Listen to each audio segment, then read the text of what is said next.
This is Quick Care Walk-In Clinics for high school football. It's been a while, Robert, for everybody. Quick Care Walk-In Clinics, high school football, presented by Don Franklin Family of Dealerships, coming to you live from Somerset High School at Clark Field, and the Somerset Briar Jumpers getting set to host the Danville Admirals in Game 1 of this 2020 version of the playoffs. Every season is divided into thirds. You have the regular season, you have the district season, and then you have the playoff season. And we finally got here, better late than never.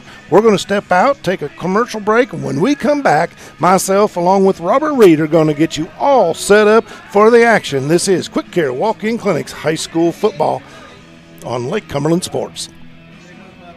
The people of this great land are resilient and will get through this. And buying and selling is the real stimulus. Land and real estate are the premium investments, and they're not just making any more land. At Ford Brothers Auctioneers, we'll get you the most for your property with live, online, and multi-parcel auctions. Selling farms, homes, developments, and commercial properties for top dollar. Give us a call or online at FordBrothersInc.com.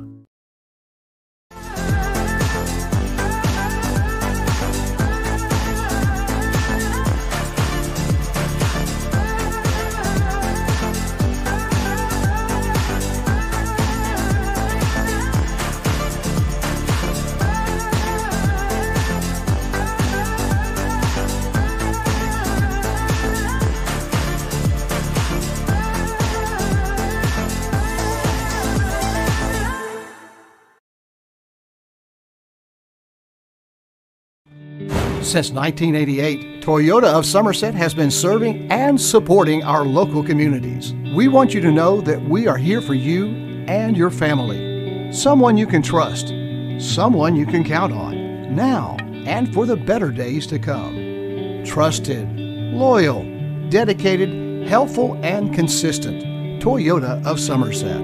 Come see us or visit us online at toyotaofsomerset.com.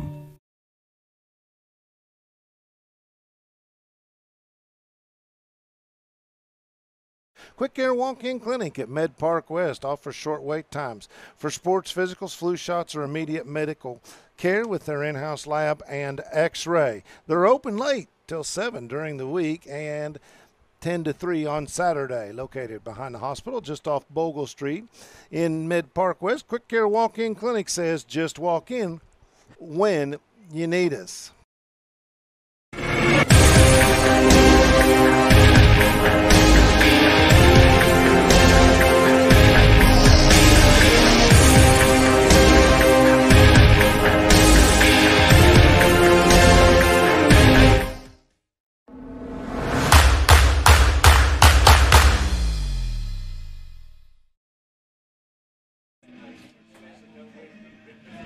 Welcome back to Clark Field, home of the Somerset Briar Jumpers 2020 KHSAA High School Football Playoffs getting set to take off here. And if you were looking or listening for Chris Staten, the man that usually holds down this seat, he had something come up tonight, and at the last minute they called out to the bullpen, and it was about empty. They were down. So here I am alongside Robert. And Robert, always exciting playoff football time at tonight. Two old foes come together here at the Briar Patch. Two old foes and definitely a rematch in the waking. When we talked earlier before the game started, the first matchup, Somerset came out, big victory, 42-3.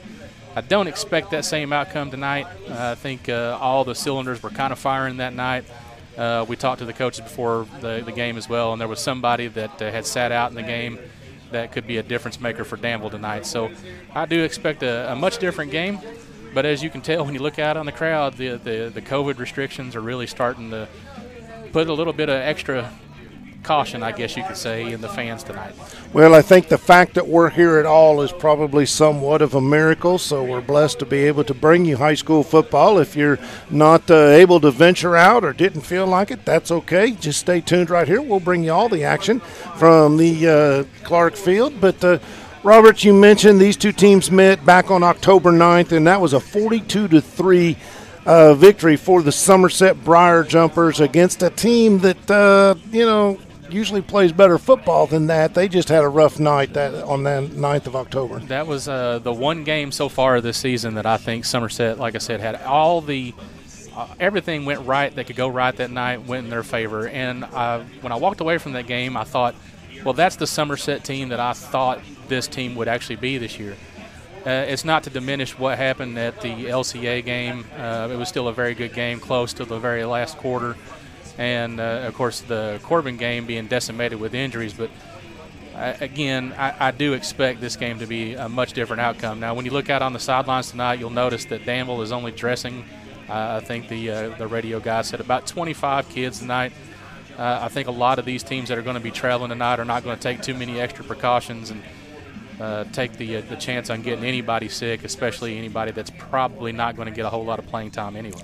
Yeah, that's a good point, and you think about, you can space out on the sidelines and stuff like that, which is true. However, you're talking about a bus ride, and that just, hey, take all the precautions you can. We're all doing that. I know we're all tired of it, but guess what? Hey, we're still playing football, and here at Lake Cumberland Sports, we're able to bring it to you. This is Quick Care Walk-In Clinics, high school football presented by Don Franklin Family of Dealerships. I'm Bob Boone. He's Robert Reed. Want to say thank you to Jeremiah and Pat. They're the ones that are able to bring you all the pictures tonight. And I suspect we're going to see a closer ball game than what we saw back on October 9th. Now, think about it. These teams have only played a couple of games since then in the last month due to COVID cancellations and then a 1-week delay in the playoff system. So everybody was off last week.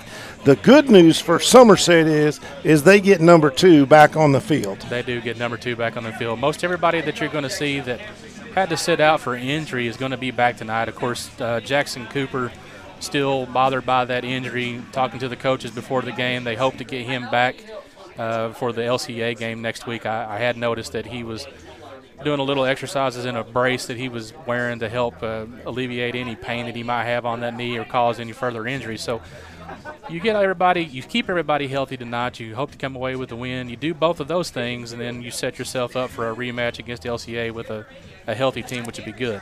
Of course, for those of you that aren't familiar with number 2 for Somerset, that is Kaya Sharon, the senior quarterback who had a pretty good year until he had some injury issues a few weeks ago. 78 of 133 on the season for 59%, 1,399 yards. He is throwing for over 230-some yards per game, and that's pretty good. Not to mention 11 touchdowns, 4 interceptions, and any coach will take those kind of stats. He's got a big-time arm, and he's capable of running the football as well, as he has 6 rushing touchdowns on this season. So he's a big-time weapon for this Jumper team, and they need him to be healthy tonight. They really do. Last week, Josh Gross came in, and I thought he played pretty well to start the game, and then just some misfortune happened. And there's a very big learning curve for that young man to be thrown out against a team like Corbin. That's no easy task to come into to play. But you could tell that the offense was just missing a step without their leader on the field. So tonight, having him back in the mix is going to be huge for this team. Indeed, and of course, his favorite target, his being Kai Sharon, would be number 7, Kate Grundy, another senior member of this team. 25 receptions for over 500 yards. So he is averaging over 20 yards per catch, which is pretty amazing in of itself. Got 4 TDs, about 85 yards per game. They like to go to Kate Grundy, that big, tall body that he's got. Yeah, and Kate Grundy poses a threat every time that he's out on the field, and it should be able to open up a lot of the avenues for people like Gavin Stevens or Michael Hawkins to be able to get free. In a game like tonight, you don't want to go to one singular man. You want to hope to try to spread the ball out, get everybody some reps, and get them ready for playoff football. Chase Doan is the guy that we'll call his number quite a bit out of the backfield for the Jumpers. Chase comes in averaging 6.7 yards per carry, 633 yards on the season, and that may not sound like a lot, but you got to remember we're talking about a grand total of 7 games, right. Just under 100 yards per ball game at 90.4. But again, 7 touchdowns, and he is also a threat to catch a ball every now and then. He's got 18 catches on the season. He's got 18 catches on the season. Very good, shifty athlete that gets out on the field, makes great cuts, good speed.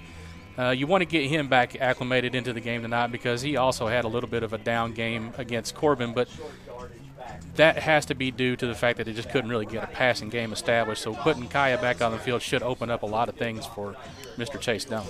Anybody that lives by stats, they'll die by those stats too. And when you look at Mikey Garland, he's not going to wow you in the stat category. 18 rushes this season, 84 yards total.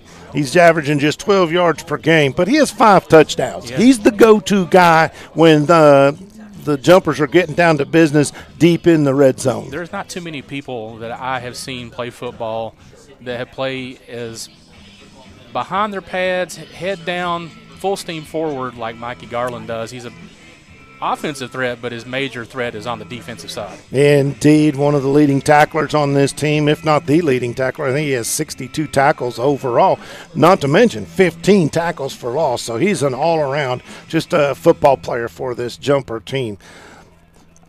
Robert, coming into this season, of course, Somerset, you guys noted it all season long. They are the defending state champions in their class.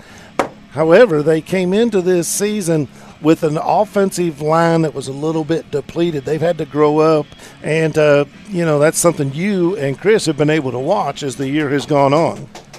The offensive line is they've had some – so they had Isaiah Coffey, who joined the football team this year. Isaiah, if you've been around him, he's a big physical young man, much needed on this offensive line. Mason Elnor also has stepped up to fill some big shoes. Mason suffered a shoulder injury, I think, during the LCA game. Been a little hampered since then. But the line itself, anchored by Drew Johnson and some young kids around him. I don't want to say all young. Mr. Simmons, I'm struggling to remember his first name. It's terrible. I was thinking Ben, but Ben's his brother, Justin. Thank you. Also a senior. From the size standpoint, the line is very good. But the inexperience on the actual game reps that they didn't have, that the team that graduated last year had, was just – that's, I think, the key difference in this offensive unit this year. Indeed. When you look statistically, this Somerset team in 7 games has put up about 3,000 yards of total offense. It's a fairly balanced attack, almost 1,700 yards passing, a little over 1,300 yards rushing. The good news is defensively they've only given up about half of that, just 590 yards on the ground. And this is a Danville team that traditionally they like to run the football, but you're telling me that this team, they can throw it a little bit as well. They can, and the first drive, the first 2 possessions, so Somerset goes on the first drive of the game that they played at Danville. Somerset stalls out, gives the ball over to Danville, and Danville connects with a huge run, puts them all the way down to about the 20-yard line.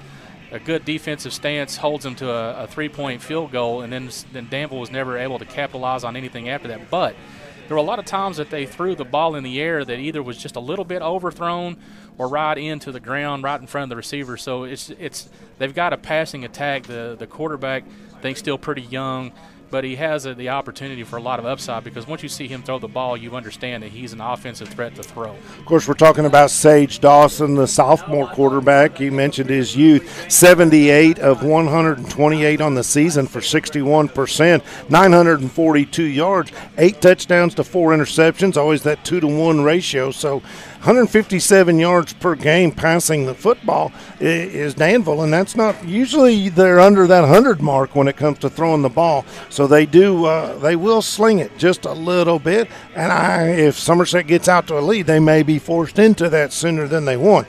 But their go-to guy on the ground, Caleb Burns, a junior running back who's averaging over 6 yards per carry, has 736 yards on the season and 8 touchdowns. Yeah, young man is – so when you watch the LCA games, Xavier Brown is that one go-to guy on the field that can just burn you at any chance.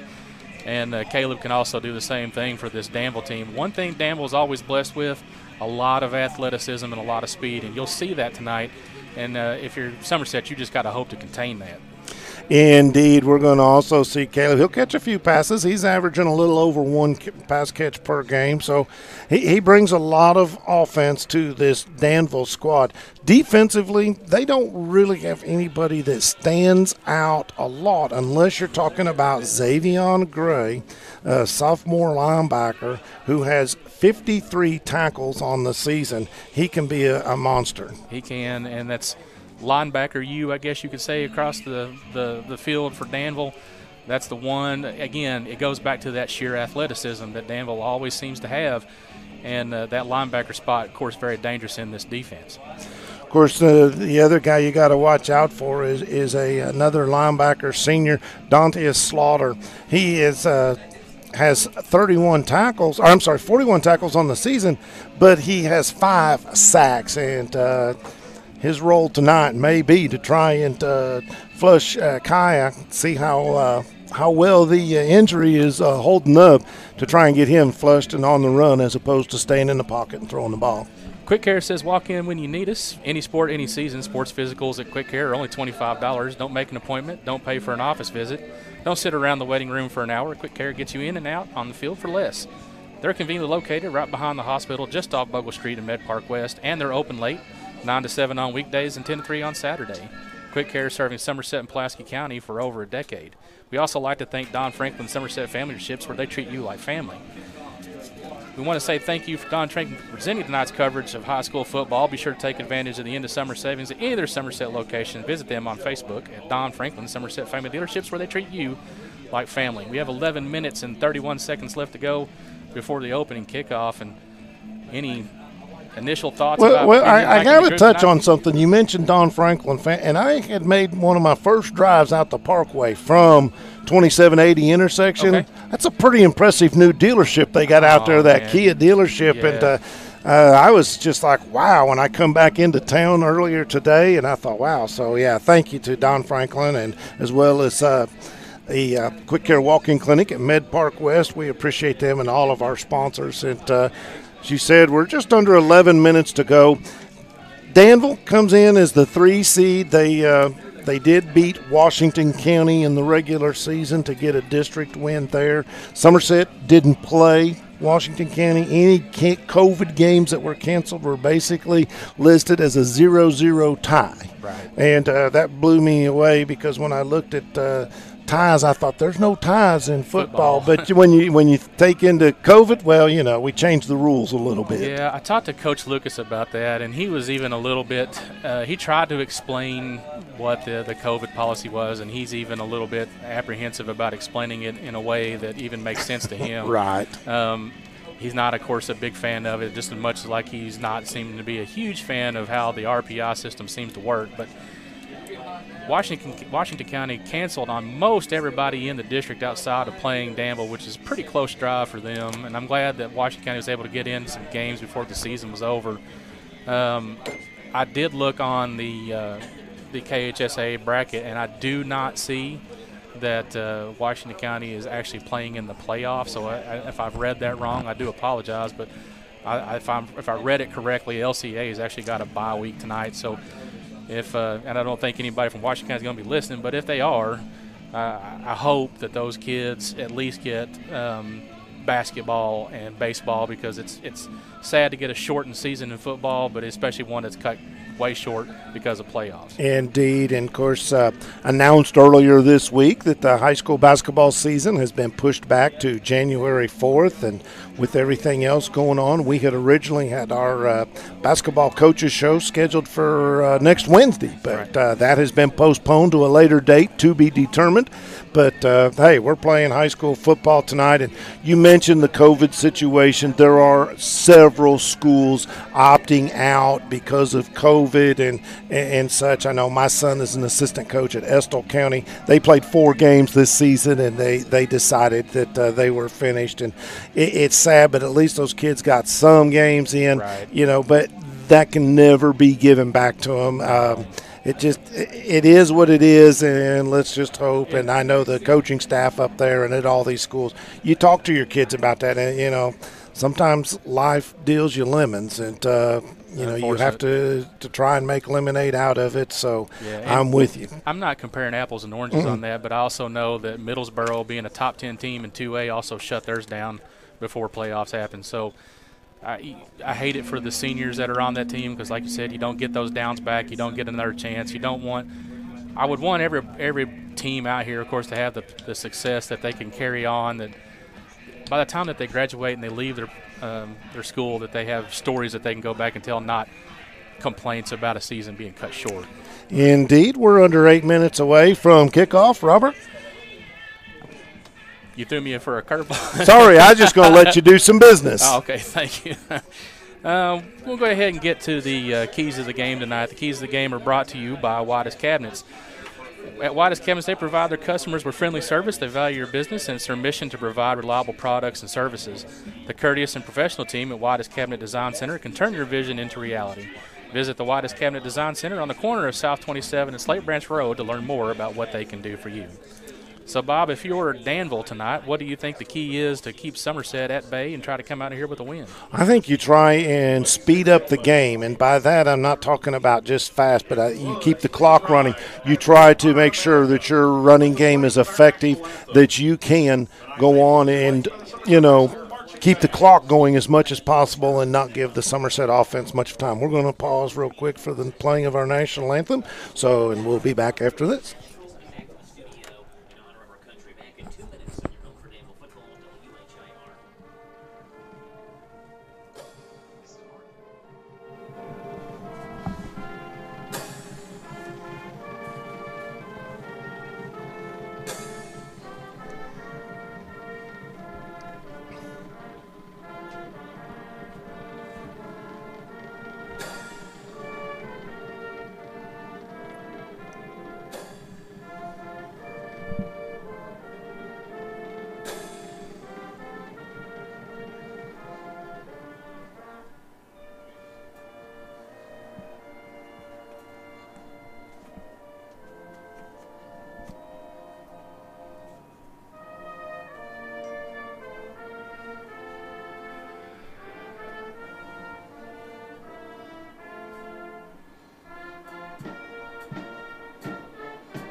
Tonight's national anthem played by the Somerset Marching Band, and so that group is here.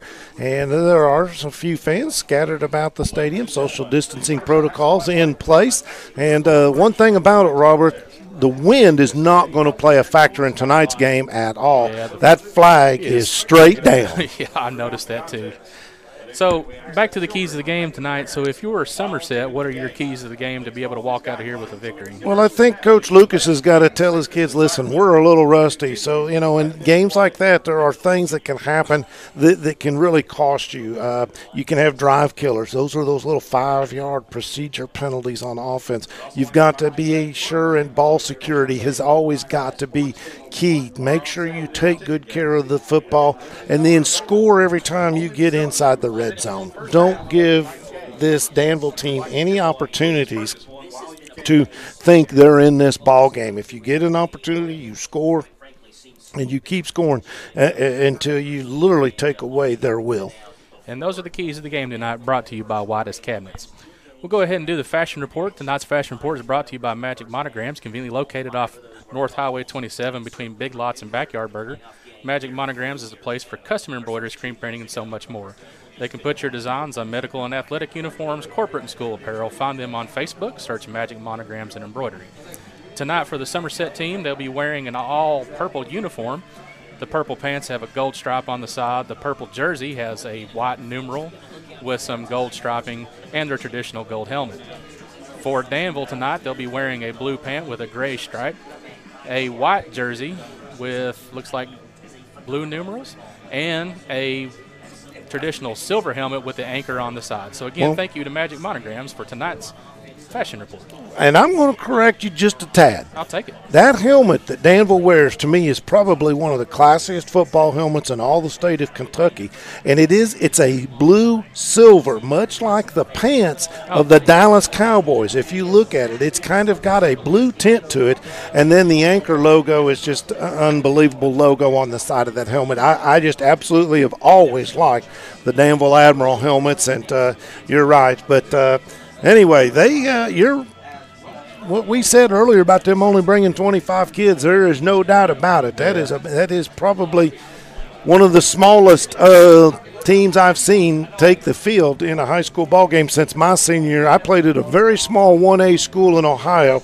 We finished the season with 19 kids. Oh, wow. Yeah. Yeah, the smallest crowd or smallest team up until this point that I had seen was at Russellville. Russellville probably dressed about 30. And when you looked on the sidelines at the game in comparison to what the numbers that Somerset traditionally dresses to what they were, you can tell that the school size, makes a big difference in that class. So, but don't let it be full. Those 25 players on the Danville sideline, they'll be able to play. They will be able to play. I mentioned one of the other keys to the game. I think defensively for Somerset is they cannot allow Danville to get to the edge. Danville shows, they've always had speed. They love to get outside, and that's one of the things they can do running the football. But Somerset, I think they can match up with them pretty well, but they're just going to have to keep that high-powered running attack of Danville's contained. That's one area of concern for me, and it was a kind of a glaring concern in the LCA game, and, of course, in the Corbin game due to injuries, but the presence of having your starting safeties in the game is a big concern for me. So I know that Kai Sharon got a lot of reps at safety, but the missing Ricky Gilmore was a big issue. And having to play some of these younger kids, not that they can't do it, but your starters are starters for a reason. Indeed they are, as the Somerset Briar Jumpers, as you can see on camera, getting set to take the field as Danville does from the opposite end. And here come the Jumpers, and being welcomed by the purple and gold faithful. And Robert, any final thoughts before we get to this? We got about a minute before here when we, of course, kickoff, or the coin toss has already been determined. We'll see who gets what here. Well, the only thought that keeps going through my head is you played one game in 4 weeks. Okay. And that one game, you don't want to get it in your head mentally after a couple of losses. You don't want to get in your head mentally that if things aren't working very well to start the game, that you can't forget that you still got 4 more quarters of football if this first drive doesn't work. So that would be my only concern tonight, but I think Somerset seems to be jazzed up, ready to play some football, so I hope that they can come out here tonight with a victory. And already I'm missing a number, as the kicker for Danville is number 10, and I don't have a 10 on my roster, so that's usually the way things work. So Somerset will receive first. They will be going left to right as we look at it from high atop Clark Field. Back deep for the Jumpers, Cade Grundy along with Chase Doan. You are watching the Buffalo Wings and Ring Video Game of the Week on Lake Cumberland Sports. Buffalo Wings and Rings, wings created your way, and always fresh, never frozen burgers. Somerset, 6 men up at the 45-yard line. 6-3-2 is the formation. Ball is teed up for the Ads and ready for play whistle. The kick is away. Going to be kicked towards this near sideline and go out of bounds at the 20-yard line. That'll be a illegal procedure penalty. Somerset likely will take the ball at the 35. They can do that or opt to have them re-kick. Let's see. Danville's probably not going to play too many odds and give Kate Grundy the ball to start this game. So kicking it out of bounds, probably not a bad way to go, because you're probably going to have about the same starting field position or worse if you get that ball in his hands. Senior quarterback Kai Sharon will huddle his squad up about 5 yards behind the line of scrimmage. Danville defense, they're going to line up with a 4-man front, play a 4-3 defense. Sharon is going to have a running back to his right. That is Doan. 2 wide receivers split wide to the right. Pitch over to the right side. Doan out to the 35. Across there, going to pick up about 3, but a flag comes in trailing the play. We're going to have a crackback block or a hold, I believe. Looks like they're already indicating hold coming back this direction. I didn't see it. And Doan a little gimpy on after that first play, walking back. So auspicious start for the Jumpers and negates that run. Back them up about 10 yards and replay the down, but penalties have been a thing all year long for this Somerset Briar Jumper football team. Still first down. So it'll be first down and 20 from the 25-yard line. Grundy lined out wide to the right. Michael Hawkins out there as well. And a third receiver, I'll get a number here in a second. Sharon takes the ball, pitches it out on the right side, and that was Garland who stumbles and falls, and no gain? No gain on the play. He was the third receiver out there. Tried to get it to Mikey Garland out on the edge and see if they couldn't make something happen. So second down and long, 20 yards. We are just started here on Quick Care Walk-In Clinics, high school football. Buffalo Wings and Rings, video game of the week. Hawkins and Grundy split out wide to the left. Two tight ends in the ball game. They're going to give it to Doan around the left side on the option. Doan looking for room and strung out nicely by Danville, and Doan's going to maybe get a yard, and that's it. Don't want to say a rough start already for Somerset, but you can tell that the game speed is something they're going to have to adjust to early by not seeing any other competition outside of themselves for a week. See Gavin Stevens checking into the ball game now. I was going to say for Mikey Garland, but instead it's going to be Michael Hawkins who checks out. So third down and 19, a big play here for Danville. Boy, what would this do for their confidence on the first drive of the game? Grundy splits out wide to the right down here at the bottom. One man in the slot. Sharon takes the snap, fakes the pitch. Now down the left sideline, has a man caught, enough for the first down. They spotted it right on the 45-yard line, and that is going to be a good catch for 19 yards.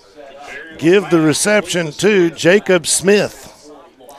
He came into the night with 5 catches on the season. Everybody had their eyeballs on Sharon, didn't they? Everybody had their eyeballs on Sharon. Or Sharon and Grundy. Yeah, that's what I meant to say. That's one thing about Jacob Smith. He's been able to be a very sure-handed man to come out here and get that 19 yards that you need, but right in some pressure and be able to maintain and fall out of bounds for the first down. Stevens to the left, Grundy to the right, 2 men in the backfield.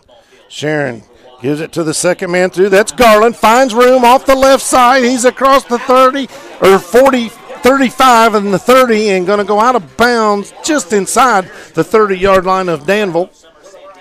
So a nice run right there. 25 yards to a young man, like you say, that may be getting close to his season total, but huge run right off the bat to be able to give Garland the football.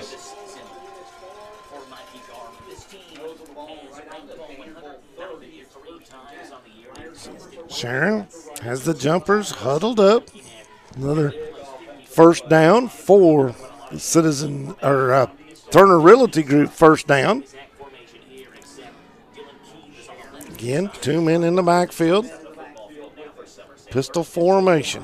Sharon takes it, gives it to the second man. That is, again, no, excuse me, what a fake. I missed it altogether and into the end zone down the left side. Somerset has just scored a Citizens National Bank touchdown. What a play by Kai Sharon hanging on to the football. I've watched Mikey Garland. I saw Mikey Garland fall for a 1-yard gain, but. Well. Yep. I did not expect that. I didn't either, but the Jumpers are on the board. They lead at 6-0 with the extra try here to come. Brody Williams set to do the job holding. And Christian Whitus will attempt the PAT. Snap is good. Kick is up. Did it get through? No. Blocked. Yep, I believe you're right. As Whitus. That ball was a little slow getting back to the holder, Brody Williams, and he didn't get it down in enough time, and Danville was able to get a handle on it. But 6-0 your score, Briar Jumpers lead. Henderson Chiropractic is committing to relieving your pain using the true principles of chiropractic care. Their caring, helpful team strives for excellence through extraordinary patient education. Dr. Henderson provides chiropractic care for injuries that occur during auto accidents, sports, work-related activities, or just everyday wear and tear. The experience you need and the results you want, that's Henderson Chiropractic. With 8 minutes and 40 seconds left to go on the Randall D. Turpin's CPA scoreboard, Somerset leads 6-0. So they will kick it off to the Admirals. We'll get to see their offense for the first time today. And what looked like a sticky situation early in that drive, coming up with a big play on 3rd down and 19, and then putting it into the end zone on a 30-yard Kaya Sharon run. Ball is booted away high, going to be fielded at the 17-yard line for Danville with the football and getting it out across the 25. That was Keelan Story. So Admirals will have the football right there. Caleb Burns, we talked about his ability to carry the football, and he's not a big kid. No, not big, but he is the workhorse. Yeah, you give him, this offseason and maybe even by the time he's senior, his kid's going to be outstanding. Just a junior. He's going to be the lone man in the backfield. 2 receivers split to the right for Danville. 1 to the left. The quarterback, Sage Dawson, takes the snap, rolls out to his right, looking, and has a man caught at the 48-yard line and across into the Somerset Briar jumper into the field, and that is a nice pitch and catch right there, intended all the way. That was that Story again on the catch? I think so, and that was a gain of about 28 yards right through the air, which is exactly what I was talking about. This Danville offense, traditionally known to be a running offense, but not afraid to put it in the air, and if you can get some yards early, that's going to be a big confidence booster for this team.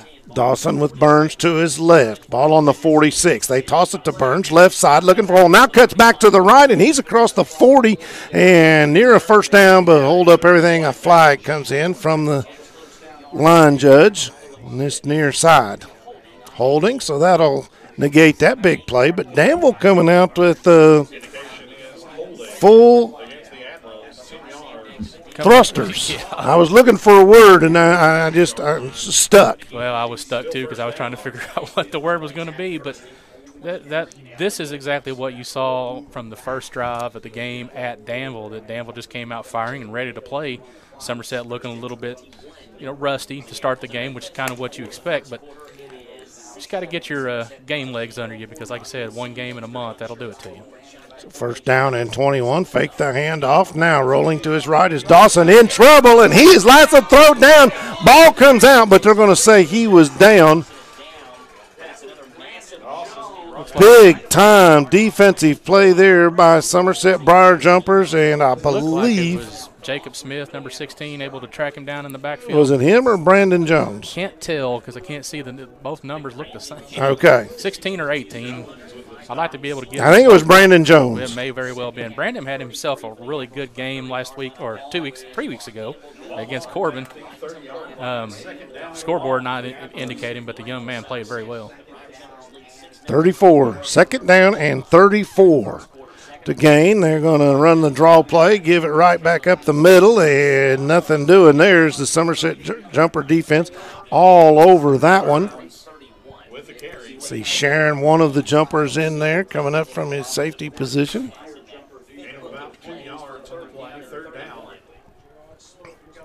So 3rd down and 32 yards. If you're Danville here, you might just, again, do something safe. You don't want to. You don't want to get backed up any further than you are. Dawson takes it, looks back, swings it out here on the edge to his running back and gets it caught at about the 30 and out across the 40-yard line. Got a flag in the backfield. Let's see what this is about. And if it's on the offense. It's on the offense. Yep. I suspect that they'll wave that one off and take the 4th down and get the ball back.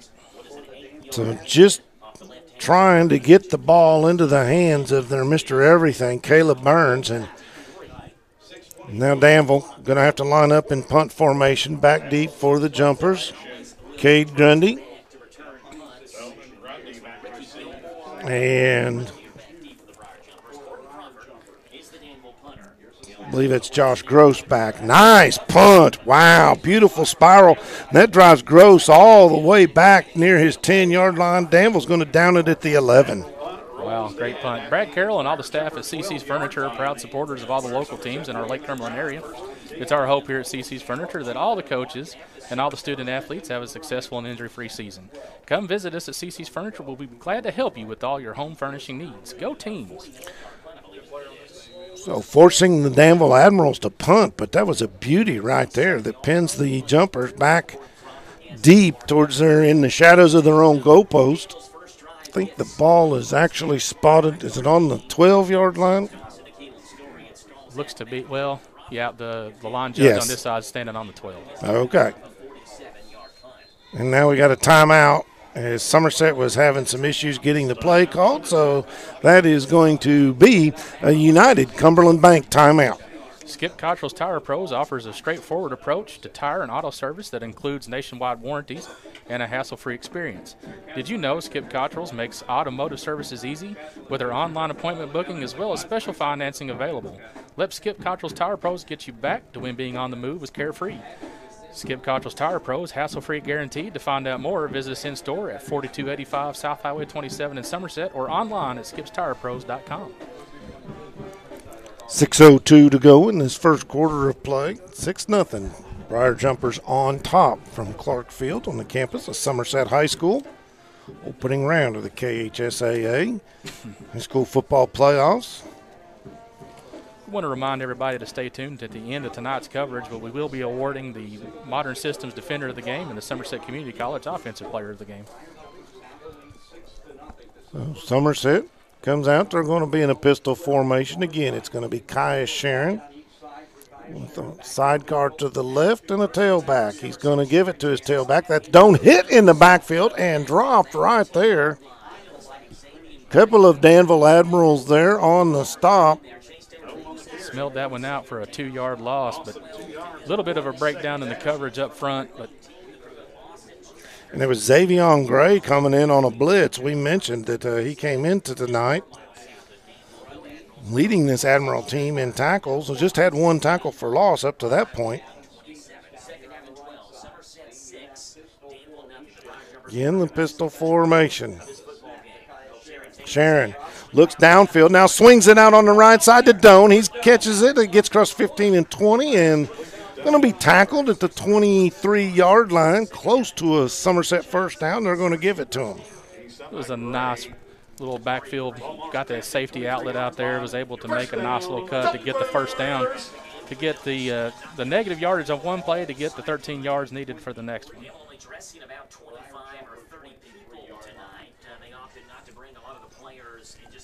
So Jumpers break the huddle. This time just one man in the backfield. Sharon to his left. That is Doan. Fakes to the left. Now crossovers to the right. He's across 30, 40 and going to be taken down across the 45, right at the 45. Quick hitting play there by Chase Doan, and wow. That's the speed that Chase Doan brings. He's got one ability to make this great move, great cut to get to the open field, and when he's in open field, he's especially dangerous because he's very, very fast. So that is another Turner Realty Group first down for the Somerset Briar Jumpers, and they're out in making hay right now at the 45-yard line, their side of the field. Sharon, three-step drop, looking in trouble, now gets out of it, still looking downfield, now takes it off running across the 50, 45, and going to be tackled and dropped at the 41. Kaius Sharon with 2 rushes so far for 45 yards. It's one thing about Sharon's game that I really like a lot is he's very patient in the pocket and can tuck it and run, is very dangerous on his feet. Ball marked at the Admiral 41-yard line. First down, Jumpers. Unsure who number 26 is. Yeah, and I may have been looking at it wrong. That could have been Dylan Keith. I'll double-check it here later. Dylan Keith is 28, so yes. It very well could be. So Sharon has Doan in the backfield. 2 receivers to the right, 1 to the left. Hands the ball off to Doan, starts up the middle, then has to look for room on the outside and not going to find any as he is taken down behind the line of scrimmage by Danville's Justice Turner. Justice Turner was able to make one cut to keep a beat on the runner. It would have been very easy to get fooled by that little juke, but was able to stay on the play for a 2-yard loss. So 2nd down and 12 now for the Jumpers. They didn't realize they lost 2 yards. They had to back the huddle up.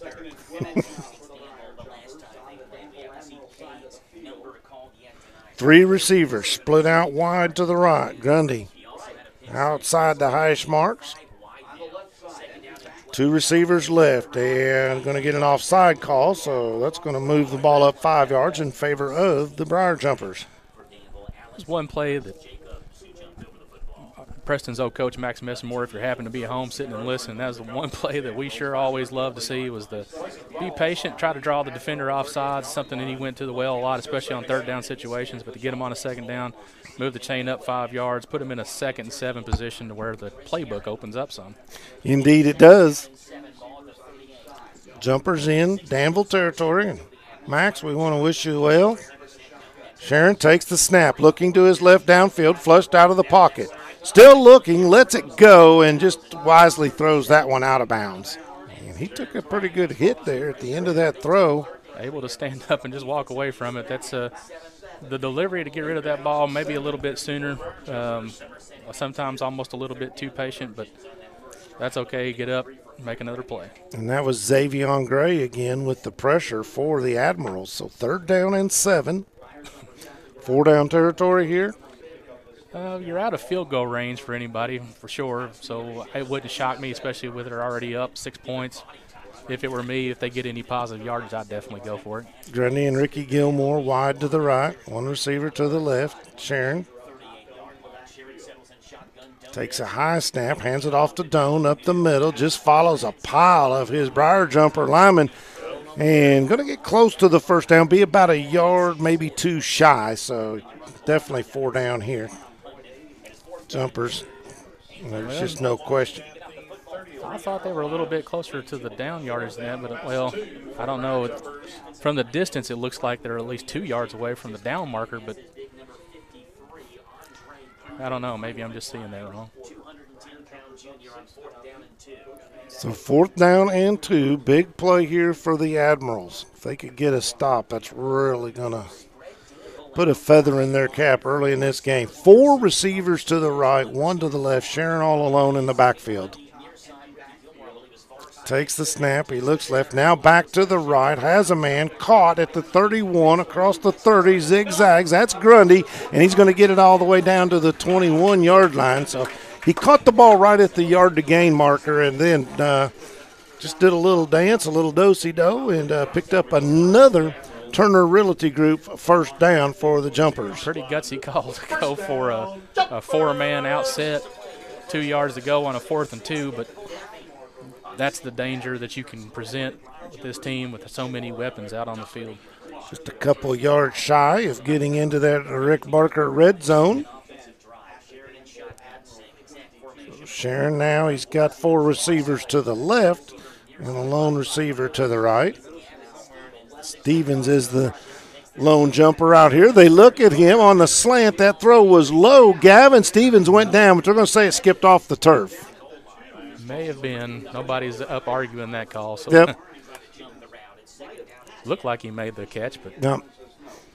I'm also old and 50 yards away from the play. So they just flipped that formation. First time they threw it into the 4 receivers. This time try to get it to Stevens all alone on the post pattern. Not a bad throw because he was covered pretty well. And go down and see if he can get it. If not, live for another day. Stevens is going to split wide to the left. 3 to the right. Doan in the backfield to the right side of Sharon. Sharon takes the snap. He's going to follow Doan off the right side. Finds some room. Gets down to the 15. Stayed in bounds. He's going to be close to a 1st down. Looks like it's going to be a gain of 11 yards, so 1st down. All right, so it'll be 1st and goal for the Briar Jumpers. They have entered the Rick Barker red zone and knocking on the door of that end zone. Be 1st and 10 from the 11, so they can pick up the 1st down. 1:25 to go in this first period of play. 6-0 in favor of Somerset. Plenty of time on the play clock. 3 receivers to the left in a bunch formation. Gilmore, Grundy, and Hawkins out there. This time Sharon follows down. Fumble. Ball's on the ground, and did they hang on to it?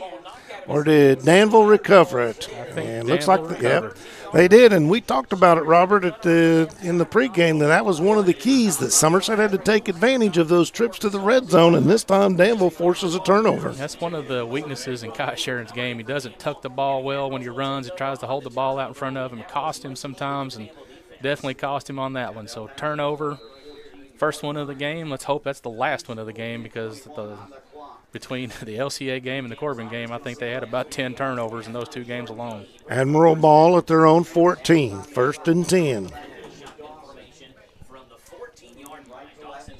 Dawson. And did we get the penalty? Yep.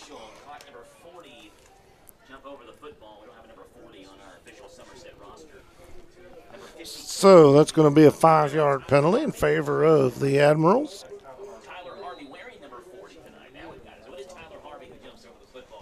Yeah, because I was looking on this, I was like, who is number 40 tonight? Tyler Harvey wearing 40 instead of 52.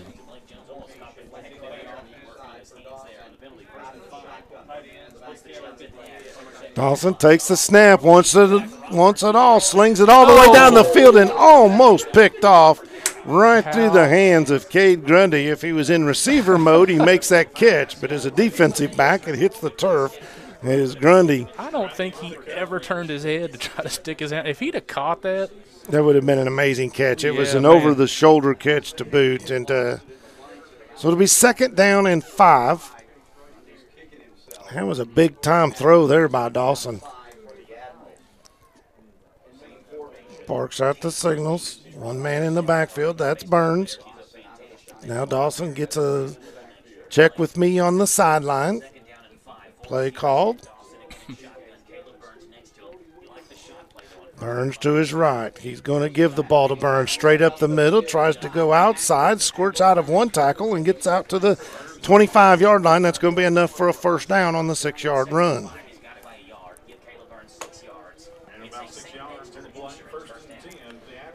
Admirals looking to go with some tempo. Clock stopped. They're trying to get it started right now. Officials are. There it goes.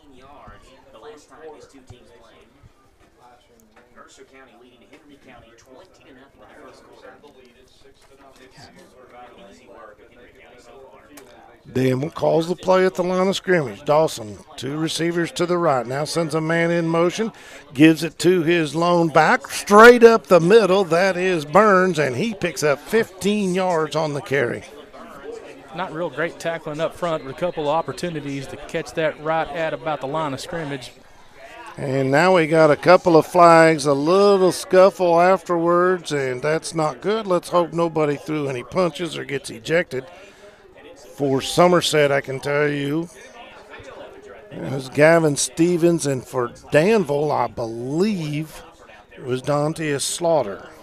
Be offsetting penalties, I hope. Won't move the down marker, but you can't afford too many of those personal fouls, because one more on either one of those 2 players and they're out for the game. Yeah, and Coach Clevenger is going to pull Slaughter out of the game. I don't know that he got ejected by the official, but he was the one standing there afterwards. There was a little harmless shove and banter, and then Slaughter. Kerfuffle, is that the word? Kerfuffle. I like it. I think Chris used that a game or 2 ago, and I just kind of had to look at him like, well, did you break that one out of the dictionary today? Nothing ever physical, but at home we just call those discussions. That's right. My wife and I had a discussion. And she usually wins those, by the way. My just wife wins every one of them. Yeah. I won't tell, but she's probably listening. But See, I got marriage advice early on in life that said I can either be right or I can be happy. So, unsportsmanlike against Somerset. And now they're going to call the unsportsmanlike against Danville, offsetting penalties. They pick up the flag, no ejections. other than the coach-imposed ejection by head coach Clay Clevenger of the Danville Admirals, as Mr. Slaughter goes to the sideline, and he'll get coached up right now. So Danville breaks the huddle. So the gain was good enough for a first down, 46-yard line, still in Admiral territory.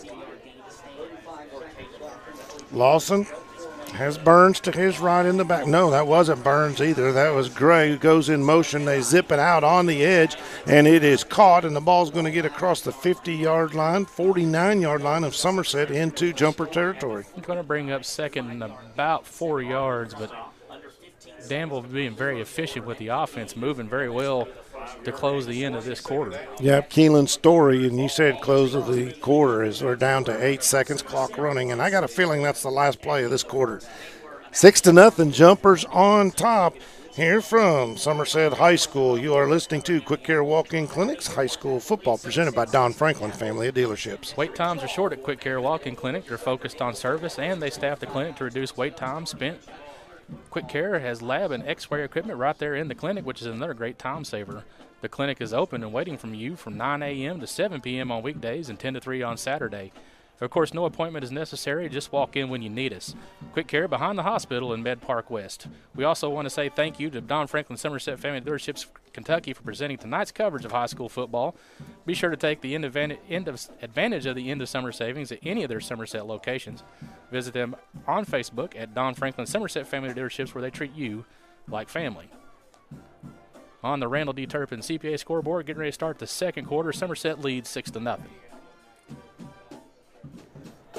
Well, they'll just kind of flip sides a little bit. That's an easy exchange. They walked further sideline to sideline, or hash mark to hash mark, than they did as the ball was on the 49-yard line of Somerset. So they'll flip. Jumpers now will be defending the goal to our right, where the scoreboard is located, and our Randall D. Turpin CPA scoreboard shows a score of 6-0 in favor of the home team.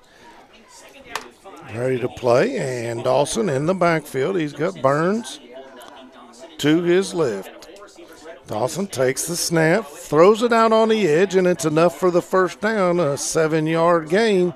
Caught out there. That's number 6. That is Blake Jones on the reception for the Admirals. Just a simple little quick, Getting ready to say the same thing. Simple, quick, gain of 7 yards, moves the sticks, methodical offense to start this drive.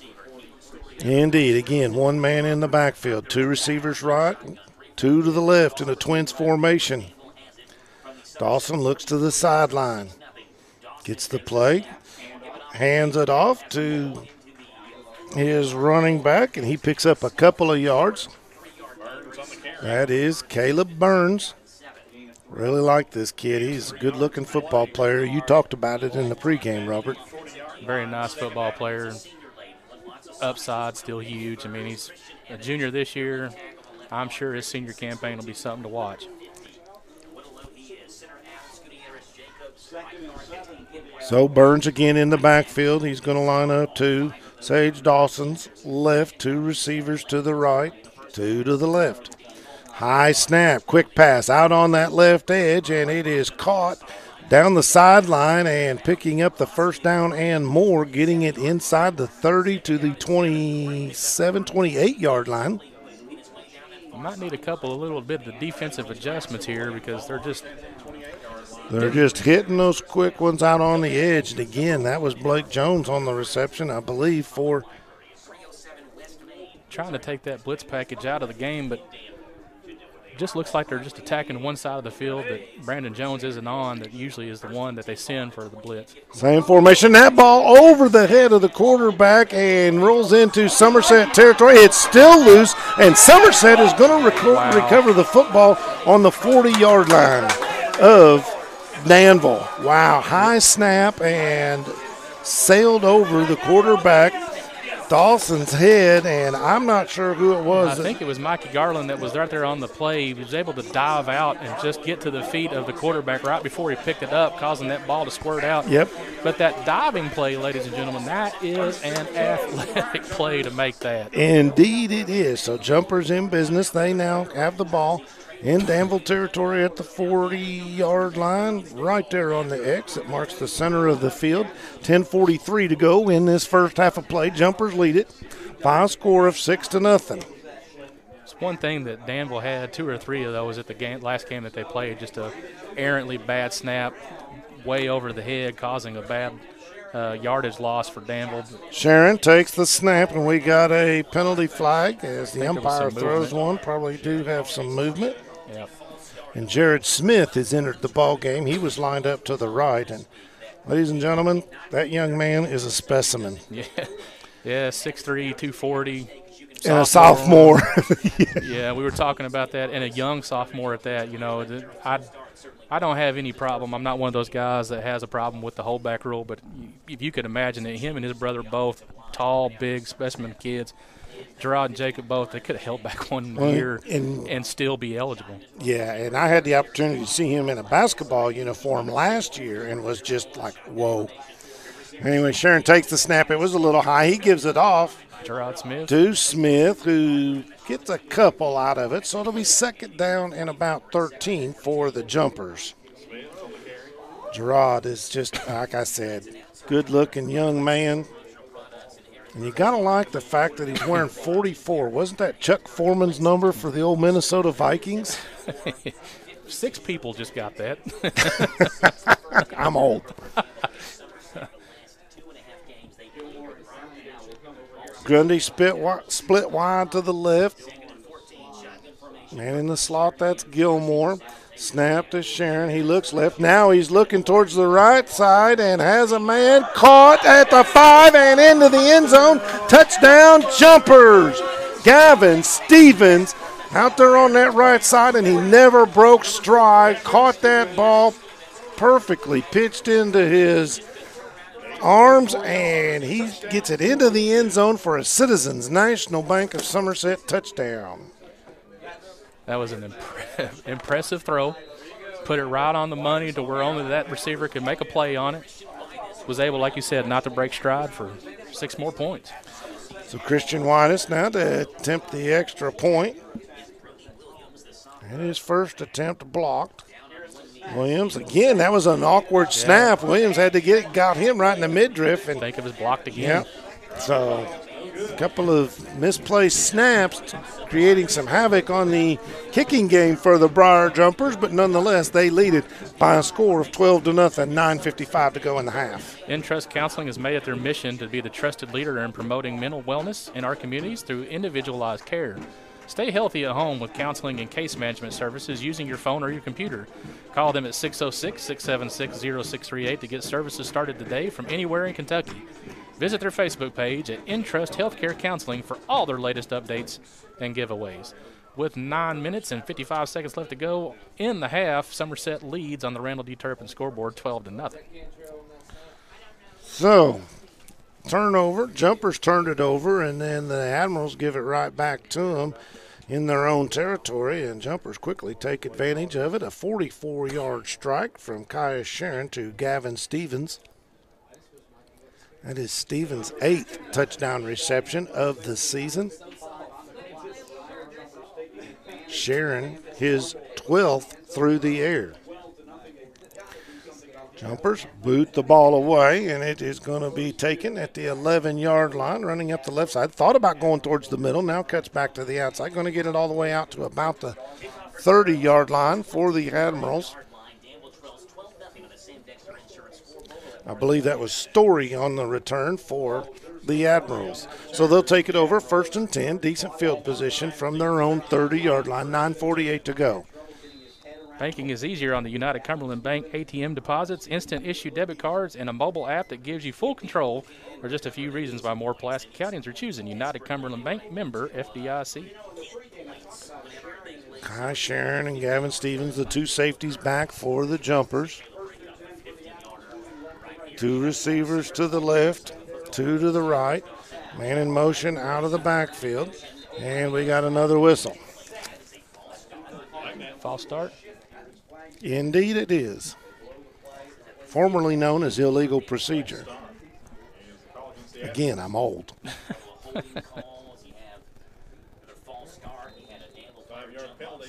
can always go back to the old, always reliable neutral zone infraction. You hear that too, just a little bit of that? I do. I have no idea, but we got us a little flutter. See what happens, and Burns takes that and gets out, picks up the lost yardage on the penalty and more, a 20-yard gain. Well, call it an 18-yard gain. They're going to say he was down at the 43-yard line. Just another tough run by the young man, able to break free out of the backfield and make something out of nothing because it looked like that play was going to be stopped, but just hard running, runs behind the pads, head down, makes things happen. This time, Danville's going to line up with 3 wide receivers to the right, 1 to the left. Burns in the backfield next to Dawson. Fake the handoff to him. They're going to flip it out here on the edge. Catch behind the line of scrimmage, and then a nice open field tackle by Somerset's Brandon Jones. Yeah, Brandon Jones, hard-nosed defensive player. Somerset's going to miss the physicality of this senior group a lot, and that's the one thing that I hope that some of the young kids can step up and fill those shoes because they're big shoes to fill. Gordian Crawford on the catch for the Admirals. He's going to split out wide to the left now. 2 receivers that direction, and Blake Jones is his partner. 2 to the right. Burns lines up to the left, and now man in motion. They give it to Burns on the little crossbuck action in the backfield, and he's going to pick up about 7, maybe 8 yards, enough for the first down as he moves the ball into jumper territory at the 45-yard line. A lot of good blocking up front, but able to create a hole just to be able to make a seam enough to be able to jump out, get the first down. Again, settling for just that methodical, slow-moving offense, but consistently moving the ball forward. Send a man in motion, fake the handoff to him, and then come back in the other direction towards us was Burns. And tell you what, he doesn't need a lot of daylight. He knows how to take advantage of any hole that the offensive line gives him. This time it's motion. They give it, hit in the backfield and dropped. That was Crawford. That time on the jet sweep, if you will. It's I hate to call it, it was more like an airplane sweep. Yeah, it looked like the a little slow. The defender was able to push the blocker back, and I think that they just 2 players ran into each other more than anything. I don't know if that was I don't think a turf issue, but not sure who to credit that one on. I guess whoever was pushing the offensive lineman backwards. Dawson, again, 1 man in the backfield. That's gives the ball to Burns in the backfield, and he is going to be hit at the line of scrimmage and tackled right there by Somerset's number 44, Gerard Smith. Right there waiting. Plays defensive line, very aggressive young man up front. I like the way he plays. Came in with 56 tackles on the season, 6 tackles for loss, and he just picked up they're going to give him the line of scrimmage. Kind of moved it back a little, give him another stat there, but it is what it is, and a nice play on that edge by Gerard. And he's got that defensive end build, doesn't he? Yes, he does. Him and his brother both just Dawson gets it, fakes the handoff, airs one out down the right sideline, and again, a missed opportunity for the jumpers as it goes right through the hands of the Somerset defender, Ricky Gilmore. Ricky Gilmore right in the right place, right time, just ball skipped right off his hands. And it's been a while since Ricky's had any field time, so I'm sure that plays into it, but you had to look up, try to make a play at the highest spot, could have lost it in the lights for all I know. So, clock stopped on the incomplete pass. 4th down and 10 for the Admirals, and they're not punting. No, they're going for it. Kind of surprised because I thought their defense for the most part has played fairly well, and not sure you want to give the jumpers a short field. We got a timeout on the field, a UCB timeout. Robert? If you want a great career, Somerset Community College's career and technical programs can help. Or if you want a bachelor's degree but not massive college debt, just start at SCC. Let's see, I lost my place. Isn't that terrible? Transfer to the new University Center of Southern Kentucky, located right here in Somerset, and save thousands. Sign up now on campus or visit us online at somerset.kcts.edu. Don't delay, enroll today. We want to remind everybody to stay tuned to tonight's coverage. We will be awarding an offensive player of the game and a Modern Systems defender of the game. Since 1979, Modern Systems have been defending communities all across Kentucky, and they're proud to be part of the communities they serve. Committing time to numerous sponsorships like Project 5810, Relay for Life, March of Dimes, Heart Walk, local school programs, and many more. Modern Systems, your neighbors and your friends, and they work 24/7 to perfect the things that matter most to you. From homes to businesses to schools and churches, let Modern Systems be your trusted name and security. Well, Dawson and Burns coming back out on the field, so Admiral's going to try and pick up 10 yards in the first down. 2 receivers each way for the Ads. Burns to the right of his quarterback, Sage Dawson. Takes the snap, looks to his left. Now he's flushed out of the pocket, rolling to his right, and looking. Now lets it go down the field behind his receiver, but caught at the 16-yard line, and he's going to take it all the way down to the 10. That was a miracle catch right there by Corden Crawford. Corden Crawford with a huge catch right there. He went back to get that one. I think the defender was trying to make a play on the person, not the ball. Kind of got lost in the position, but it's okay. Now you just got to make a stand and try to hold this team to 3 or less. Indeed. So in the red zone, the Danville Admirals with 6:33 to go, clock running. Burns to the right of Dawson. Now sends Crawford in motion. They pitch it to him. That ball is loose, bobbled, and picked up. Oh, they're going to say it hit the ground. As Burns picked that ball up, perfect bounce off the ground. And I'm not sure. Here's what it is. Forward pass, incomplete. So he tossed it underhand forward. It wasn't a handoff. It was a little toss. So break there for the Admirals. Yeah, I missed that one. That was close. Yes, it was. So second down and goal from the 9-yard line. Wide receiver out to the left, and now that is Crawford. Was that a direct snap to him? I think so. Yeah, he was lined up in the Wildcat, and he takes the snap and barely gets back to the line of scrimmage. It'll pick up a couple. I thought he got stopped a little short than that, but gave him. So it's third down and goal now from the 7. Gain of 2.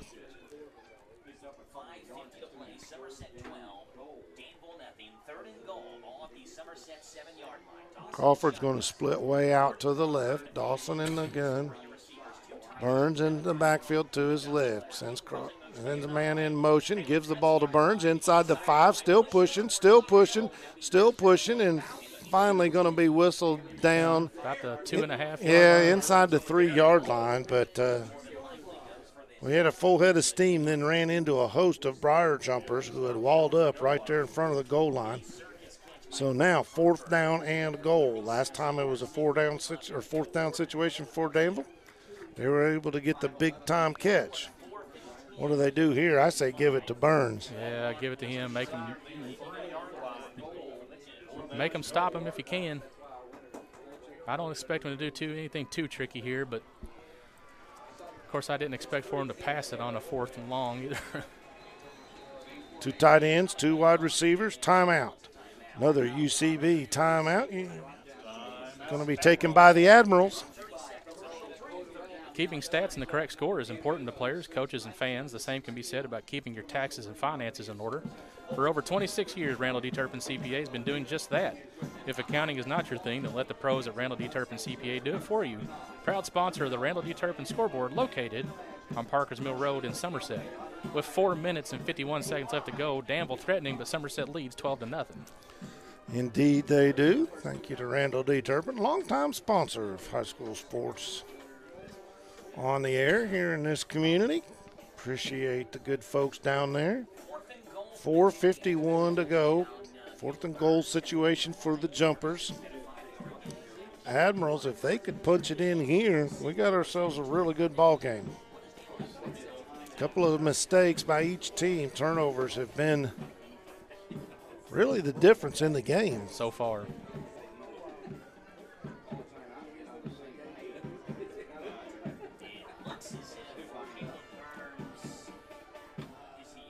Both teams break their respective huddles on the sideline and make their way to the line of scrimmage. Burns is a receiver, and in the backfield, that looks like Xavion Gray. Now Burns comes back. He's going to line up on the right side. They give it to him, looking for room on the left. Got hit in the backfield, spun, and he found his way into the end zone. Wow. It was a nice run. Somerset had him in the backfield for a loss. Get a turnover on downs. Doesn't happen. He makes one spin move, gets into the end zone. Makes the game that much closer. Indeed. Cuts the jumper lead in half, 12-6. 4:45 and your Randall D. Turpin CPA scoreboard.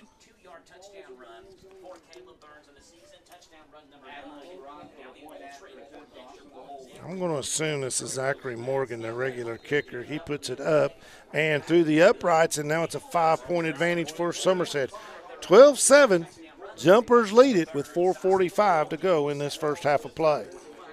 Are you in the market for a new home? You can start the mortgage process from the comfort of your couch.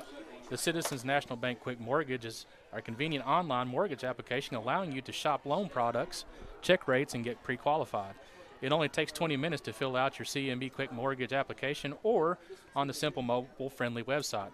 Visit cnbsomerset.com to get started on your Citizens National Bank Quick Mortgage today. Subject to credit approval, Citizens National Bank, moving forward, moving together, member FDIC. Of course, at the conclusion of the game, not only will we name our Modern Systems Defender of the game and our Somerset Community College Offensive Player of the game, we'll have the Alton Blakely post-game wrap-up show. Try to get a word with Coach Robbie Lucas when this one is over. So Somerset now back to receive the ball for the Briar Jumpers. Looks like Grundy along with Chase Doan. Again, 6-man up front for the Jumpers. 6-3-2 formation. Somerset needs to try to put some points on the board before the end of the half because Danville will get the ball to start the second half. Excellent point. So Morgan again to kick it, and it is a squib kick, onside kick, and that ball's loose. And did the Jumpers get it? I believe so, they did, yes. It got through that initial line. And over on the far right side, I didn't get a number. Number 12, maybe? Brody Williams? Could have been Brody Williams, or was it Marcus Mills in there? Number 15? Cannot tell. No. One of those two, though, over there on the far sideline did get it. So Jumpers do have the ball. Pretty good field position at their own 39-yard line. Time ran off of the clock, so Doan's going to line up to the left of his quarterback, Sharon. 2 receivers to the left. Gilmore in the slot. Looking that way. Still looking and going to go for Grundy down the left sideline. Gets away with a push-off, and ball goes incomplete at about the 25-yard line. So good hand battles going down the sideline. Grundy and that was Jalen Dunn for Danville, and said got away with a push-off, but there was just, yeah, probably a good no call. Probably a good no call unless you're on the sideline and you're hearing it from a coach. Well, that's what I was going to say. Probably a good no call unless Grundy makes the reception, and then you probably get more of an argument from. So again, it's Grundy and Gilmore split to the left, 1 receiver to the right, fake it to Doan. They try to hit Grundy on a slant, and that one sails over his head. And that, again, defending on the play for Danville. That is Dunn, who tried to leap up and get it, but a break for the Jumpers as it sailed over his head as well. So 3rd and 10 for the Jumpers. And last thing Robbie Lucas wants to see here is his offense turn the ball over. Yeah, especially with running no clock off. Yeah. 4 receivers to the left, 1 lone receiver out there to the right. Now Grundy goes in motion and Sharon gets flushed out of the pocket. He's in trouble, uses the stiff arm, now 40, 45, 50, and he's going to run out of bounds in Admiral territory after he picks up 17 yards and a jumper first down. That is a Turner Realty Group first down. Thank all the folks at Turner Realty Group. 73 yards rushing by Kai Sharon in this first half, and all of them well needed at the right time. Yeah, good timed runs, if you will. So that ball at the 42-yard line now of the Danville Admirals, and Admirals have got to get themselves off the field. They got those jumpers in 3rd and long, 4th and long situations and not able to get the defense out. Sharon hands it off to Doan, straight up the middle. He's got all kinds of room across the 30 and down to the 26. Well, they'll mark him at the 27-yard line. Nice run by Chase Doan, well-timed, executed play. Yeah. Needed that too because Doan's been a little quiet in the first half, a lot of touches, but only 2 big rushing plays, and of course that one goes in the positive side, which is always good. Hats off to the big guys up front to open that hole. Tell you what, you don't have to make it very big, and you don't have to hold it for very long, and Chase Doan showed why there. He just exploded through that. This time they fake it to Doan, swing it out on the right side. That's Gilmore who makes the catch, and he's got the first down inside. They're going to mark him right at the 15-yard line. Good play. First time they've gone to Ricky Gilmore tonight. Well-timed play. Good to see that young man back out on the field making plays for this Somerset Briar Jumper offense. So another Turner Realty Group first down, and the Jumpers are inside the Rick Barker red zone. 3:40. Clock running. 3 receivers to the left. 1 to the right. 1 man in the backfield. Sharon takes the snap, and he's going to follow his running back Doan right up into the hole, get across the 15, pick up a couple. 2 yards. Shortest run of the night for Kai Sharon. You're better than that, man. It's just go down there and tell him. So, 2nd down and 8 for the Jumpers. And Jumpers, you should have 3 scores, but shoulda, coulda, woulda. Again, Doan's going to line up to the left. 2 receivers right. 2 to the left. Sharon takes the snap, and we've got a flag on the far side. And somebody jumped a little bit before the snap, I'm sure. Somerset backing up. Yep, 5 more yards. Oh. No, excuse me.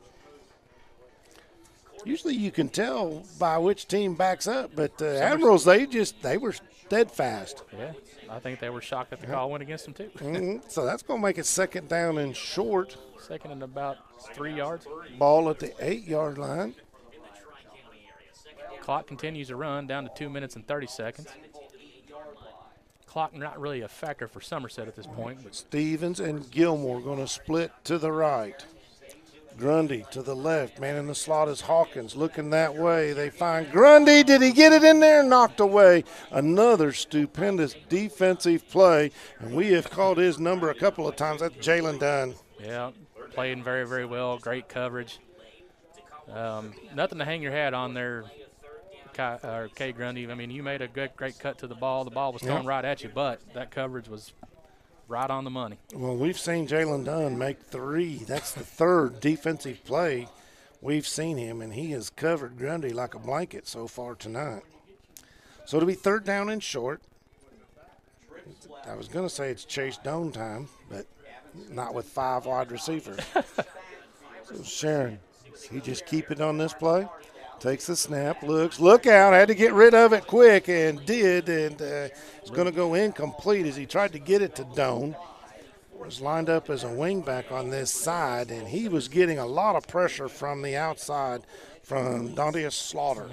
See, and here's the only reason I'm not crazy about this call is because you've had 2 bad snaps already on the kickoff. You've only got to gain about 3 yards. 2 minutes and 12 seconds. I think you take some time off. You kind of go for it there, but I'm not a coach, so I don't get to make those calls. And honestly, this just makes up for the 2 missed extra points. Right. Nonetheless, snap, little low, kick is up, best hold of the night, and kick is through. So put 3 more on the board, 15-7 in favor of the Briar Jumpers, with 2:12 to go in this first half of play. In real estate, working with the right people matters. Barry Turner, broker and co-owner at Turner Realty Groups, knows the ropes. Over the years, Turner Realty Group has developed excellent relationships with their clients. See for yourself on their Zillow profile with more reviews than anyone else in the Lake Cumberland region. Turner Realty Group is just off Highway 27 between lots 21 and 22. Call 679-SOLD or go online at shopsomersethomes.com. With 2 minutes and 12 seconds left to go in the half, Somerset now leads 15-7. And were you able to write down the scoring play for Danville? No. Okay. What about the timing? It was a run play. It was that little. It was a 3-yard run by Burns. Well, that's all right. I don't remember at exactly what time, but nonetheless, the Briar Jumpers are on top 15-7 now with 2:12 to go here in this first half of play.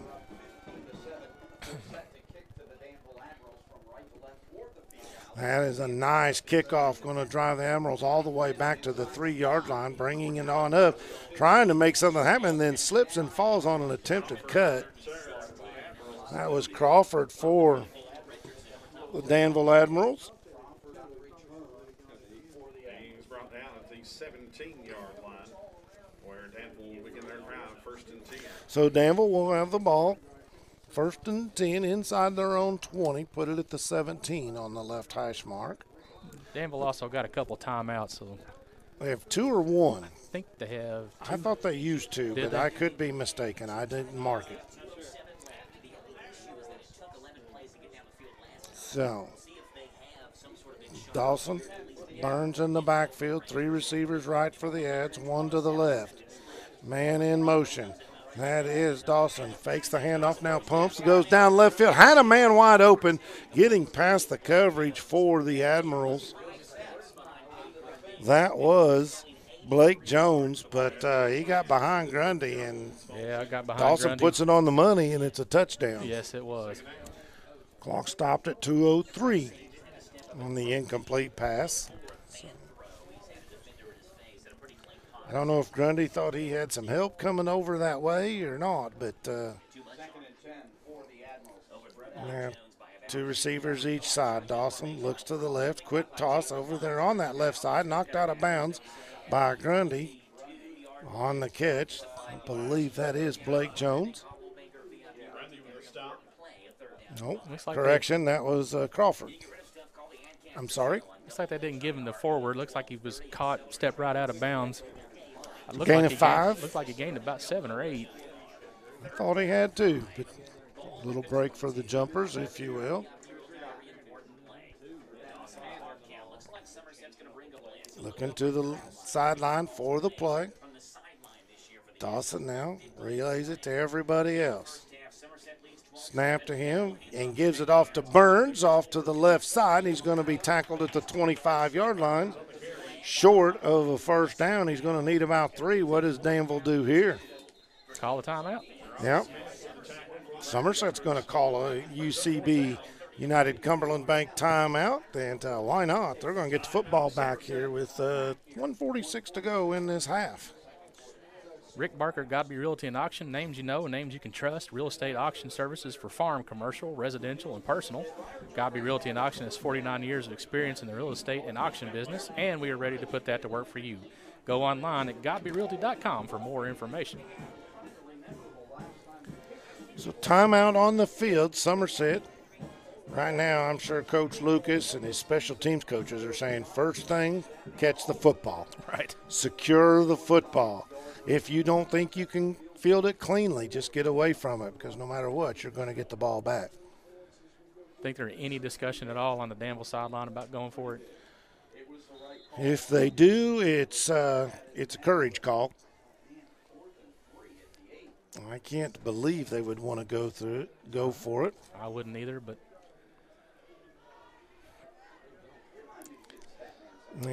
this also could be one of those situations where the quarterback, and I don't know, could take it and then, drop back here at the last second and punt it away. But right now it looks like they're going for it.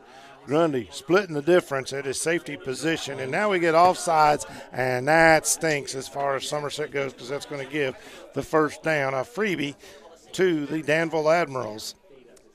Kind of what I was worried about on that play. Yeah, and that was one thing we also talked about in the pregame. You got to avoid those kinds of mistakes because that's a lot of times what you see when a team's been on a little bit of a break. Just a lack of focus on that defensive line for the Jumpers. So 1st and 10 now for Danville, 1:46 to go.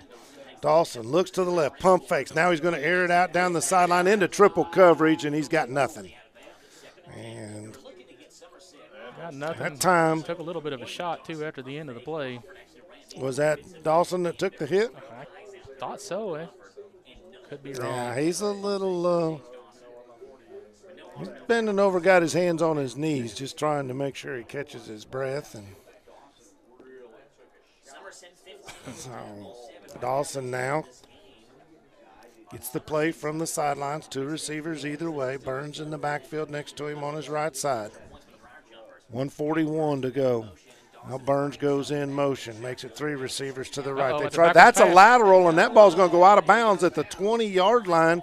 So they're going to lose 10 yards on that play. Ooh. Just overshot his receiver.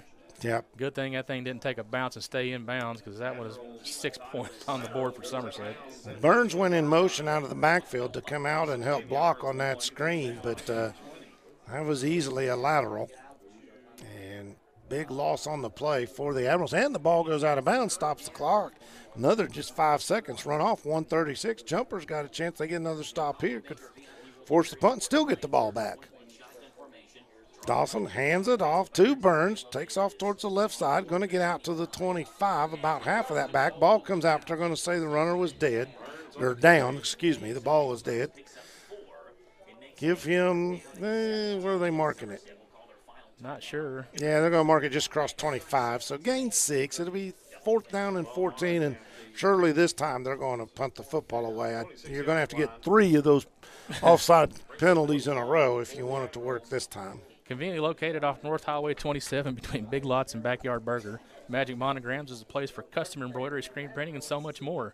They can put your designs on medical and athletic uniforms, corporate and school apparel. Find them on Facebook. Search Magic Monograms and Embroidery. 1 minute and 28 seconds left to go in the half. This will be a stop on down. Clock won't run. 4th and, 16? 4th and 16, you're right. Or 14, it should be. Well, you heard behind me they said 16. I'm just – I can't see nothing. That's okay. I might have cheated and used the scoreboard. Well, looks to me like the yard markers are on just past the 30. 40, yeah, looks like got to get just past the 40, and the ball's well in front of the 25. But they told me there'd be no math. Thank goodness, right? Grundy and Gilmore back deep. Now Gilmore's going to take off up just in case. A little rugby-style punt. Booted towards the right side, and it's going to squirt out of bounds just beyond the 40-yard line. And now we got some more extracurricular over on the far sideline at the Jumpers. And gotta cut that stuff out. It's just yeah. If I'm not mistaken, that was Jalen Dunn for Danville and Hayden Dick maybe for Somerset. Let's see what the call is. Dick was down on the ground, and Dunn didn't want to let him up. If you get that kind of block, unless there was some kind of super extracurricular, you don't want to say much and put your team in jeopardy. Right. But if it's marked just against Danville, if the Somerset, if there was no retaliation and it's just a single 15-yard unsportsmanlike, unnecessary roughness type penalty, it's going to give the Jumpers great field position into Danville territory. Ball right now sitting at the 38. Here we go. We're going to get the call. They're going to call it against Somerset and offsetting penalties. That does absolutely no good. No. That doesn't do a thing. Somebody just got one thrown on the sideline. Yeah. And I agree with the Somerset coaching staff, and now they're going to get a unsportsmanlike against Somerset because Coach Lucas is not happy, and I don't blame him. I think it's Coach Lucas. The ball's at the 37. That'll push it back to 22. Can't tell who's out there doing the arguing. And they may have done it on a sideline warning type penalty. Coaches out in front of the yard or front of the sideline, but I'm not sure. I think that's what they're going to do. No, they're backing them up. They are, but it's still, yeah, they called it they made it a penalty, but I see the official. I think he's saying now, yeah, unsportsmanlike against Somerset, so that hurts the Jumpers here and gives the Admirals a big advantage. But back to what my original thought, at some point in time, you're going to have to penalize one of these teams for these little outbursts. Right. I don't know what it is. We know there's never been good blood between Danville and Somerset. No. There's been bad blood and worser blood in a long history between these two storied programs. I might be the only person that loves the word worser because I use it. I do too. 4 receivers right. Sharon, quick pass out there. Gets it out on the edge, and that's Doan across the 30, 35, and going to drag a couple of Danville Admirals out near the 40. And now we got another flag on Somerset bench. Somebody is getting –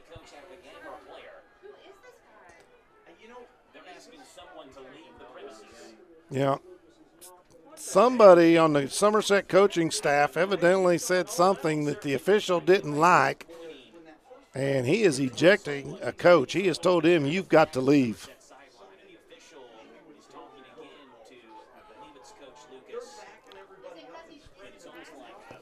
So I don't know what happened there. And Coach Robbie Lucas pleading his case. But right now, yeah, Coach Lucas has told every one of the players to get a good 6-8 yards off of the sideline. And I can't tell what the actual call is going to be. I don't know. Yeah. They're not backing the ball up yet, but here it comes. Unsportsmanlike conduct, and, yeah, coach has been ejected. Not sure which coach that is, and I hate it. So now what? Okay, it should be a dead ball foul, which means it should have been. Okay, they're going to reset the chains, and I don't know what's going on, but nonetheless, it's going to be 1st down and 10. Sharon looking to his left, has time now, rolls out to his right, has a receiver, gets it to him on the far sideline, out of bounds, stop the clock with a 9-yard pickup. Nice throw, nice pitch and catch. Able to stop the clock, which is what you need with 1 minute and 5 seconds left to go if you're going to try to make anything out of this drive. I believe that was Gavin Stevens on the reception for the Jumpers. Clock is stopped. Still 65 seconds to go in this half a play. If the Jumpers overcome these penalties, that's big time. That's 30 yards that they've lost. So 2 receivers to the left. Doan in the backfield to Sharon's left. Sharon looking left. Now he'll flip it to Doan. Nobody around him. He catches it behind the 30, 35, makes one man miss at the 37, and finally goes down at the 39-yard line. 1st down, Jumpers. Stop the clock to move the chains. Jumpers quickly to the line of scrimmage. 55 seconds on the clock as it winds. Now Sharon goes under center and spikes the football. So it'll be 2nd down and 10 from the 39-yard line of Somerset. 52 seconds, big playability with your quarterback. Yes. But you got to find somebody to get open. I'm sure all players and all defensive players are going to be keying in on Kate Grundy, and why wouldn't you? But if you remember earlier in the game, Gavin Stevens busted. It was Gavin Stevens who broke free. You're exactly right for a 38-yard touchdown. 30. I had it. Okay.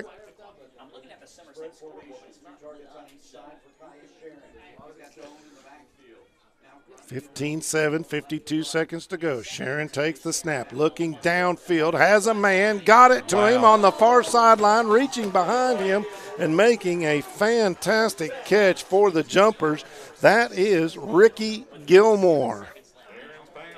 That was a heck of a play there. Clock stopped momentarily to set the chains again. Sharon runs up, spikes the ball. It'll be second down and 10 now from the 46-yard line of Danville.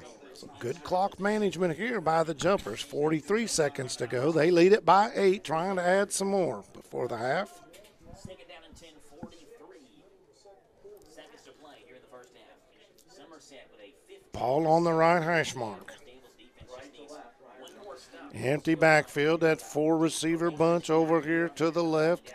Stevens, the lone jumper, out there to the right. Sharon gets the ball down the middle, and there's nobody there. Nobody turned around to look at the ball. I think there was a set play that somebody was supposed to get past about the 10-yard marker and turn around and try to make something, because that play was – well, you had Gilmore on this left hash mark. You had Doan, I believe it was, on the right hash mark, and nobody cut and ran the post. So just a miscommunication there between quarterback and receiver makes it third down and 10. 41 seconds to go. Clock stopped on the incomplete pass. 4-down territory for the Jumpers. And Jumpers, the play clock's going to expire. Going to get the delay of game. They are. So that 5-yard penalty is going to set the Jumpers back into their own territory, put it at the 49 of Somerset. So third down. So whatever you had called, you could still call it here. You don't have to get the entire 15 here, Robert. No. You know it's 4-down territory. Takes the pressure off of you a little bit to get the first down. Grundy this time is the lone receiver to the right side. Stevens split wide to the left. Sharon, little screen pass, finds Dome behind the line of scrimmage, and he's only going to gain about 2 yards just across the 50-yard line. So clock running, 30 seconds. Jumpers, fourth down, and we'll call it 14. So now they'll let it wind down a little bit. Play clock, plenty of time there, 25 seconds. They actually can let this clock expire if they want, or take it all the way down and then throw one prayer in the end zone. Sharon turns around, looks at the game clock, gets down to 5, takes the snap, looks, now gets flushed out of the pocket, steps up, throws one down the left side, looking for Grundy. Does he make it? He does catch it at the 3 between 3 defenders, and it's a touchdown, Jumpers. Wow. Oh, my. What just happened? Did they throw a flag on that? Is that what somebody said? I'm looking, I hear it, but evidently too much celebrating. That was 49 yards, an amazing catch. Unreal. Excessive celebration. Well, I think because the Jumpers, they've had their sideline warning once or twice, and I think they ran out onto the field, so they're going to get a dead ball. And this time I don't think they're going to mark anything off. They're just giving them the warning. So, wow. So as time expires, at the end of the half, 49 yards, Sharon on the Hail Mary to Grundy, who caught the ball at about the 3-yard line amongst 3 Danville defenders, and then somehow was able to come down with it and squirt his way into the end zone. And the kick is up, and it is, of course, oh my, offsides against Danville. Yep, no good. They'll deny that one, so take the point. And we have a new kicker for Somerset. Is that Daniel Richardson? It is. So they'll move it up. Kick again? Kick again. I guess because they blew it dead. It was a dead ball foul. Okay. So, yeah.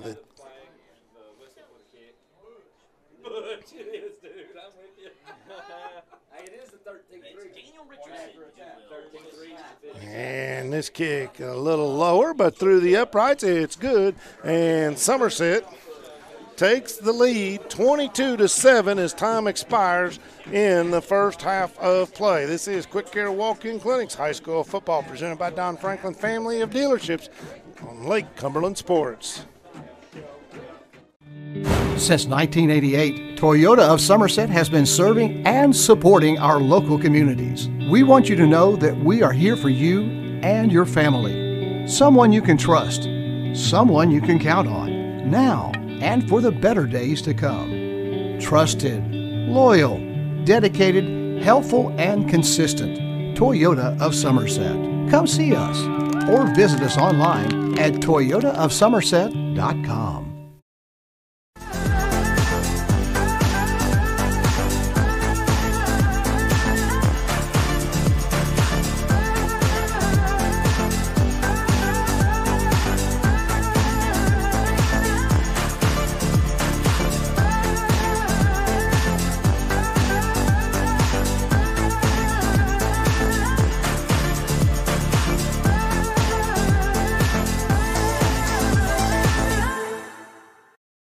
The people of this great land are resilient and will get through this. And buying and selling is the real stimulus. Land and real estate are the premium investments, and they're not just making any more land. At Ford Brothers Auctioneers, we'll get you the most for your property with live, online, and multi-parcel auctions. Selling farms, homes, developments, and commercial properties for top dollar. Give us a call or online at FordBrothersInc.com.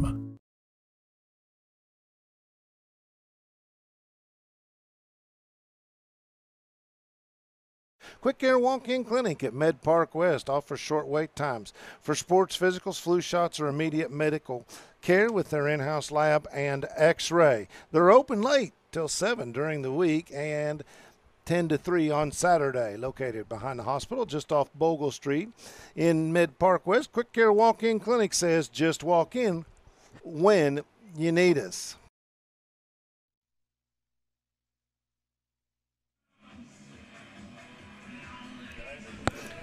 Welcome back to Somerset High School, where the Briar Jumpers take a 22-7 lead into the locker room at the half. Let's real quick give you a scoring recap. The first score of the game for the Briar Jumpers came at the 8:40 mark, in the first quarter, and it was a 30-yard run by Kaya Sharon. The PAT was blocked. It was 6-0 Somerset.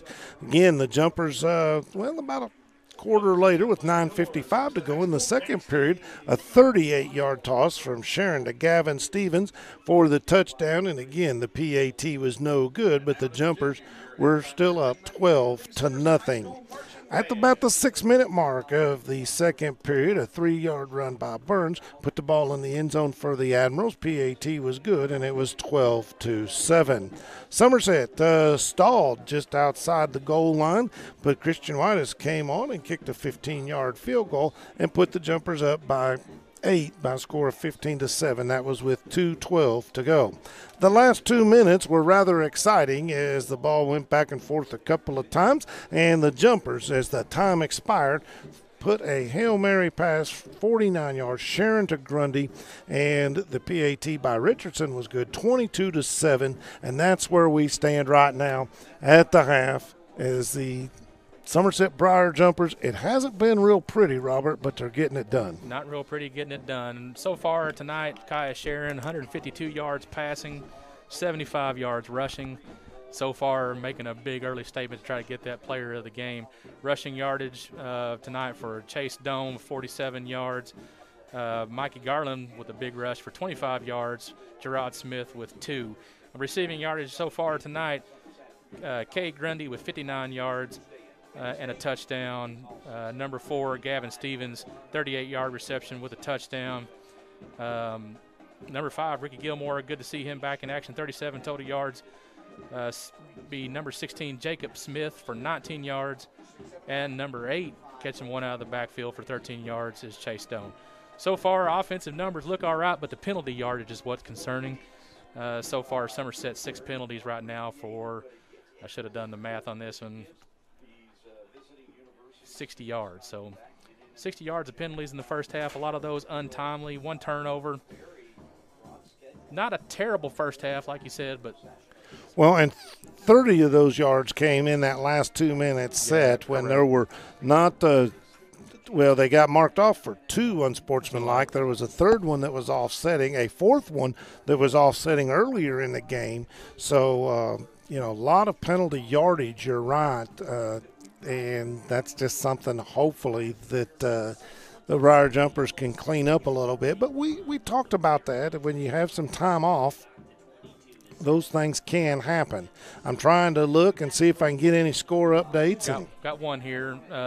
PC leads 20-6 at the half. Haven't got a score update yet from Southwestern. So if any of my friends are listening can text me a Southwestern score, I would definitely appreciate it, and I'll announce that one here on air. All right.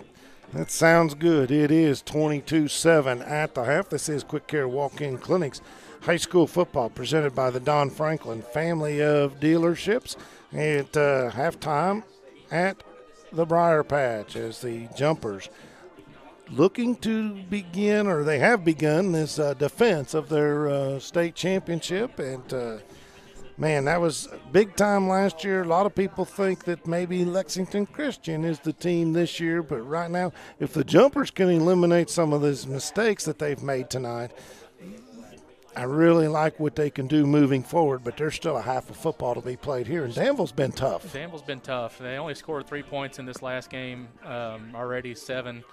Had a couple of chances to put more points on the board if they could have just sustained some drives, but Somerset defense playing pretty well. I like the game plan so far. I wish I could remember what the score was at half when they played at Danville. I want to say it was relatively close in numbers of points scored. I want to say that Somerset might have put up 28 or 30 by halftime, so not too far off pace. A couple stall drives for Somerset, but really I don't have a ton to complain about. If you keep talking, I'll be able to tell you. Well, I'm not quite that lucky to be able to have that kind of technology at my disposal. Skip Cottrell's Tire Pros offers a straightforward approach to tire and auto service that includes nationwide warranties and a hassle-free experience. Did you know Skip Cottrell's makes automotive services easy with their online appointment booking as well as special financing available? Let Skip Cottrell's Tire Pros get you back to being when on the move is carefree. Skip Cottrell's Tire Pros, hassle-free guaranteed. To find out more, visit us in-store at 4285 South Highway 27 in Somerset, online at skipstirepros.com. Well, I said I'd be able to tell you, but unfortunately there wasn't a line score where I was looking. So, but nonetheless, it was the Jumpers getting the big 42-3 win. And, again, we talked about the rust on this team.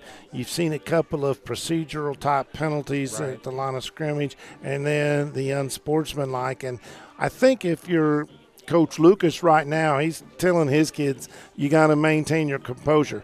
The penalty that was called offsetting on was at the punt, that was the one that really bugged me because it looked like the young man from Somerset, I can't remember if it was punt or a kickoff, was laying on his back on the ground and wasn't even really fighting to get up. But now we're a long way from it. We didn't see the whole thing and what transpired, but that was the one that kind of started the conversation, if you will, between the Jumpers sideline and the officials just didn't like what the coaching staff had to say. Looks like I've got a score here. I don't know if this is current right now. Looks like 28-3, maybe Southwestern, but I don't want to put that out there completely, but I think that's correct. Well, it's 22-7 here. We're about halfway through this halftime. I'll let you do some more business. All right. Getting the counseling help you need has never been easier. Entrust Counseling is now providing counseling and case management services using your cell phone or your computer. Give them a call at 606-676-0638 or visit their website at www.entrust-healthcare.com and get services started today from anywhere in Kentucky. We want to remind everybody to stay tuned to the end of tonight's coverage where we'll have a Facebook Live video. We'll try to get some post-game comments from the coach if we can. Of course, it seems like by the time we get everything broke down from up here, it's hard to kind of catch him. He gets what he has to say and gets off the field pretty quick. But if we can catch him, we sure will.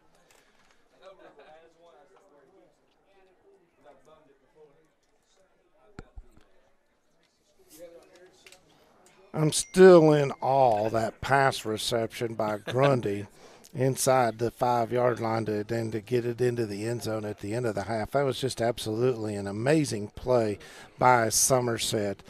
This is Quick Care Walk-In Clinics High School Football presented by Don Franklin, family of dealerships. And Of course, we want to say thank you to Quick Care Walk-In Clinic and Dr. Cherry and the folks over there, always proud sponsors of high school athletics here on Lake Cumberland Sports. And hey, go by. They're open and they're open late during the week. They're even open on Saturdays. Check them out, Quick Care Walk-In Clinic. Brad Carroll and all the staff at CC's Furniture are proud supporters of the local football teams in our Lake Cumberland area. It is our hope here at CC's Furniture that all the coaches and student athletes have successful and injury-free season. Come visit us at CC's Furniture where we will be glad to help you with all your home furnishing needs. Go teams! Right now we're set at about 4 minutes to go before we get the extra 3 minutes of warm-up time. College football day. Oh, go ahead. College football day tomorrow. Ohio State plays, what, Indiana tomorrow? Indiana, that's... And probably a bigger game than everybody expected, an Indiana team that's undefeated at the moment, which who would have ever thought you would ever utter those words? Indeed, and Indiana's playing some really good football. They're going to go into Ohio Stadium, and so we'll see what happens. I happened to be in school. Well, I had just graduated. I'm sorry. Okay. The last time I remember Indiana beating Ohio State, and Coach Earl Bruce, who was the head coach at Ohio State that time, called it the darkest day in the history of Ohio State football when he lost to the Indiana Hoosiers. And that was at Columbus, by the way. Oh, really? But my favorite Indiana football story at Ohio State goes all the way back to when Lee Corso was coaching the Hoosiers, and they weren't very good. Okay. And they went into Ohio Stadium, and I grew up right on the Indiana-Ohio line, so our TV stations came out of Fort Wayne, Indiana. So we got the Lee Corso show every Sunday. And he was so excited because at one point in the game it was 7-0. Wow. Indiana over Ohio State, and he called a timeout so that his camera guys would get a picture of the scoreboard. And I think Ohio State shut him out from that point, putting 50-some points up on the board. But he was so excited that the scoreboard showed Indiana 7, Ohio State nothing. But Lee Corso was amazing human being, and like him or not, I grew up loving Coach Corso, just following him on the Lee Corso show. And he was just like in the coaches show, the way he is on game day and all that other stuff. Yeah, so I've always enjoyed it. I am one of the few people, and I will admit this, I'm going to probably get some hate messages after this. I am one of the probably few people that like Dick Vitale. I'm with you. Okay, all right, I good. know. And a lot of people don't because he's overboard. But I dare anybody find anybody as passionate about college football as that man. Basketball. Dick Vitale. But I'm with you. Right. And that's exactly right. When you talk about, I said, and who's also, I dare to find anybody that's as passionate about their job as he is about his job. And we got a score from across town. Looks like Southwestern is up 27-0. And I believe they're playing Whitley County. So looks like the Warriors have things in control, and as do the Pulaski County Maroons. And the Briar Jumpers do here, 22-7. But, yeah, nobody loves their job more than Dick Vitale loves his job. And I saw him give a speech one time way back when, and the subject of his speech was Lenny Bias, who a lot of folks may remember. But Lenny Bias was, Dick Vitale and several other people called him the next coming of Michael Jordan. I think he come out of University of Maryland, was drafted number 1 by the Boston Celtics. And the night he was drafted, or shortly thereafter, died by a drug overdose, celebrating too much. And his passion in that speech to these high school kids, and he was in tears talking about, because he loved Lenny Bias and the way he played basketball. So anyway, that's just a little side item here, something to talk about as the Jumpers have made their way back onto the field and begin their warm-up period. Of course, we don't even have the warm-up on the warm-up time up there yet. That's you go 15 minutes, and then you get 3 more. So get a longer halftime break at high school than you do at the college level. That's right. No appointment is necessary at Quick Care Walk-In Clinic. They're right behind the hospital, just off Bogle Street in Med Park West, right where they've been for over a decade. Quick Care has lab and x-ray equipment right there in the clinic, and they're open late. So if you've had an accident or aren't feeling well, just walk in and let their highly qualified medical professionals take care of you. That's Quick Care Walk-In Clinic at Med Park West. We also want to say a big thank you to Don Franklin Family of Dealerships Kentucky for presenting tonight's coverage of high school football. Be sure to take advantage of the end of summer savings at any of their Somerset locations. Visit them on Facebook at Don Franklin Somerset Family Dealerships, where they treat you like family. Well, they've put the 3 minutes up, mandatory warm-up time, but they haven't started it yet. So, again, 22-7, Jumpers lead. The Danville Admirals looking for a date and a rematch with Lexington Christian, but they got to take care of business here.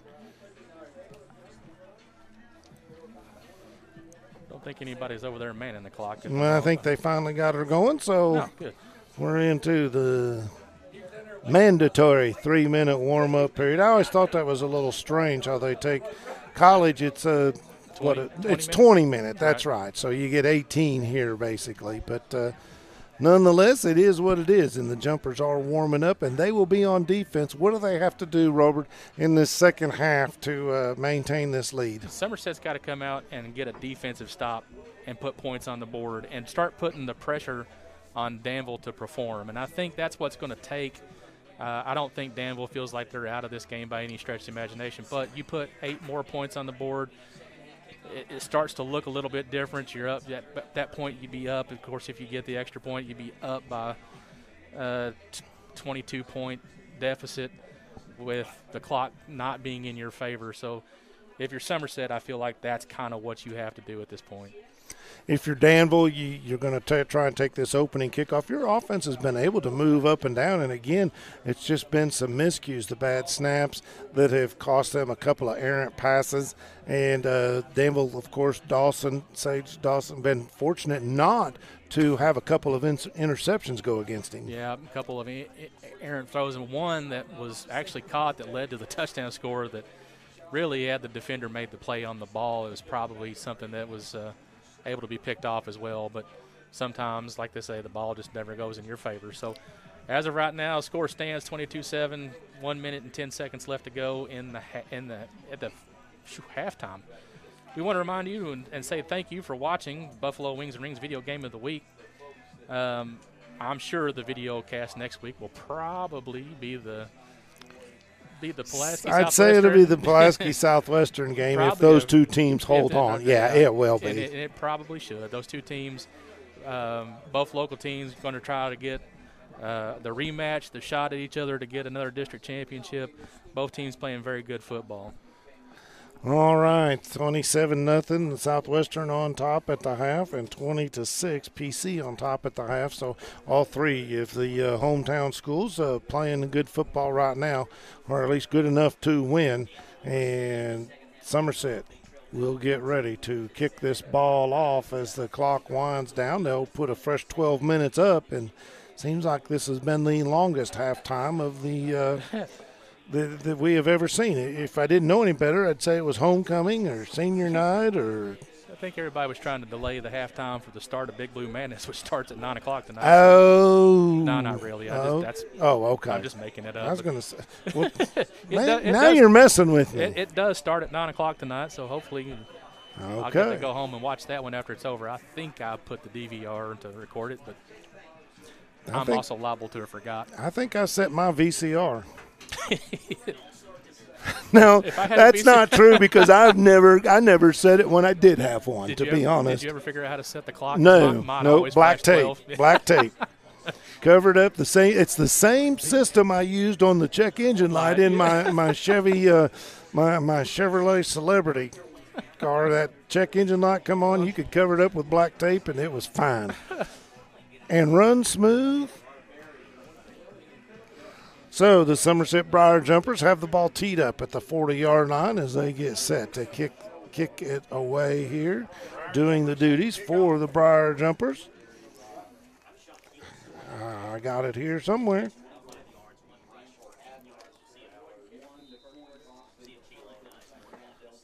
I'm not sure what's happened to all my paperwork. It's gone, but anyway.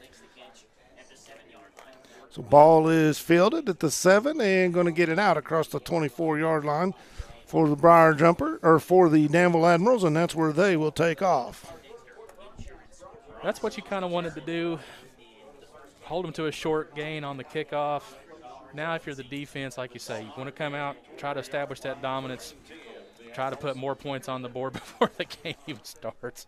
Do you have any idea what happened to my sheets? I don't know. I didn't go anywhere. I mean, I got hungry at halftime, but where they would have went, do I have them? You grabbed them. No wonder I don't know what I'm talking about. Well, I'm going to blame it on you. That's what I said. I grabbed them. All right. I thought the stack of papers I had grew a little bit. Yep. So Dawson in the backfield. Burns to his right. He's going to try and flare out. He's the safety valve instead. Has a man in the seam and cannot connect. That pass intended for Danville. Let's see. That was Crawford, the intended receiver. And, again, if that pass on the money, is on the money, it's a touchdown. That's right. Breakdown in coverage, a little bit of miscommunication in the secondary. So 2nd down and 10, and that's something Somerset, if they do advance after tonight, they're going to have to work on that coverage a little bit. Yeah, man. 3 receivers to the right, 1 to the left. Burns and Dawson looking to the sideline. They get the play call. Dawson signals it out to his trip receivers on the right-hand side. Takes the snap, and he's going to give the ball to Burns. Left side, gets hit in the backfield, hit again, and he is not going to make it back to the line of scrimmage. Well, they're going to give his forward progress right at the line of scrimmage. So it'll be 3rd down, and we'll call it 10. Somerset defense playing pretty aggressive the first 2 up front anyway. That pass play could have been not what you wanted, but the Somerset front line playing very, very well. So Crawford and Jones going to be split to the left for the Admirals. On the right side, 2 receivers out here. Dawson takes the snap, drops back, looking, gets pressure, middle screen, does get it away, and it is caught at the line of scrimmage, but hit and dropped before he can get across the 30. And Somerset defense doing a great job sniffing out that little middle screen. The catch was by Blake Jones of Danville, but he's only going to pick up 3 yards. What you wanted to do at the Somerset defense, now you guys got to put the points on the board and, like I say, put the pressure on the Danville offense to start performing. Indeed. Grundy back deep for the Somerset Briar Jumpers. Gilmore's going to come up. Yeah, they called it. So that's going to give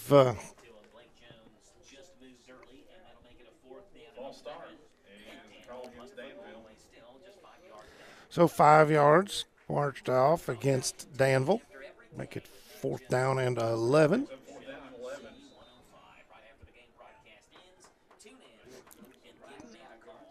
Grundy set up about the 45-yard line of the Somerset Briar Jumpers.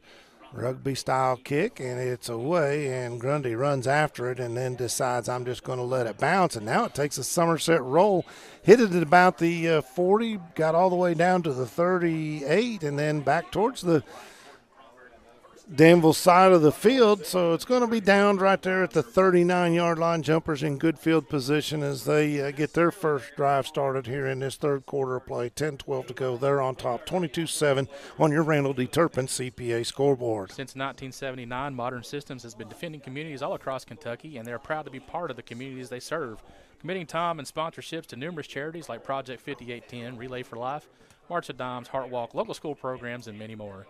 Modern Systems, your neighbors and your friends, and they work 24/7 to protect the things that matter most to you. From homes to businesses to schools and churches, let Modern Systems be your trusted name in security. We had a penalty flag that I totally missed. We're going to get a personal foul against the Danville Admirals, and they're only calling 1, so didn't ever see the flag fly, didn't know what that was all about, but it's going to put the ball in Admiral territory, mark it at the 46-yard line here on this near hash mark. 1st and 10 from that spot for the Somerset Briar Jumpers. Sharon breaks the huddle. Doan in the backfield, lined up to his left. Twin receivers to the left. Man in motion, that's Gilmore. Instead, they give it to Joe. No, Sharon keeps it, and he's going to get across the 40. Now makes a cut back towards the middle, and 35 going to be taken down there just inside the 35 at the 34. That was the same play that he had the big touchdown, or the big 30-yard touchdown run on.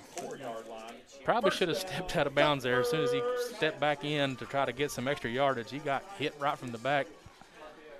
Don't want to take any extra shots from the quarterback than you can actually ill afford here.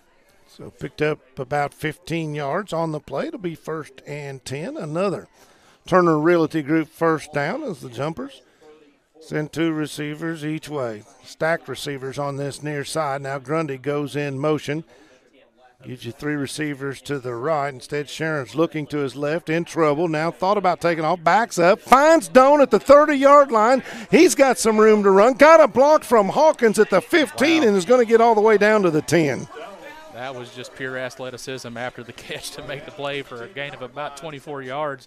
A couple of good cuts and a nice game. And a great block. Hats off, because downfield blocks usually don't get much credit. But Michael Hawkins right there doing a great job allowing Chase Doan to pick up some extra yards. That's another Turner Realty Group first down, and the Jumpers are inside the Rick Barker red zone, 1st and goal from the 10.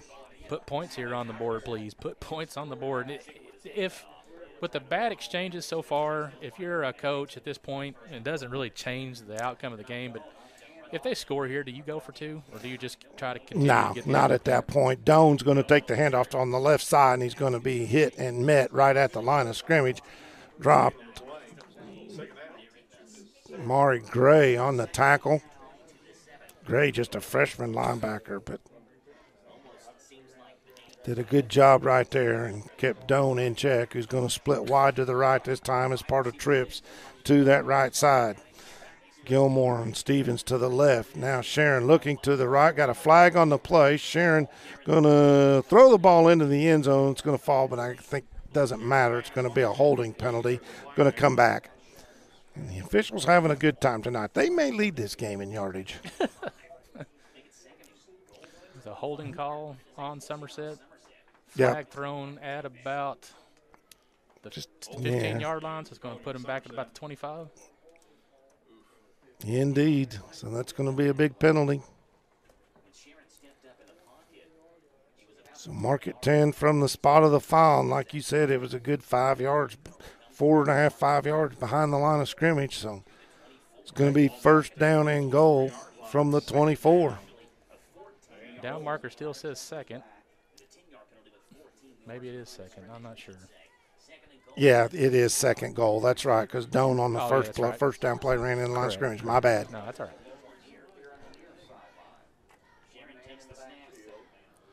Snap to Sharon. Drops back, looking. Now tries to swing it over here on the left to Mikey Garland, who had leaked out of the backfield, and it sails over his outstretched hands. So it'll be 3rd down and goal from the 24.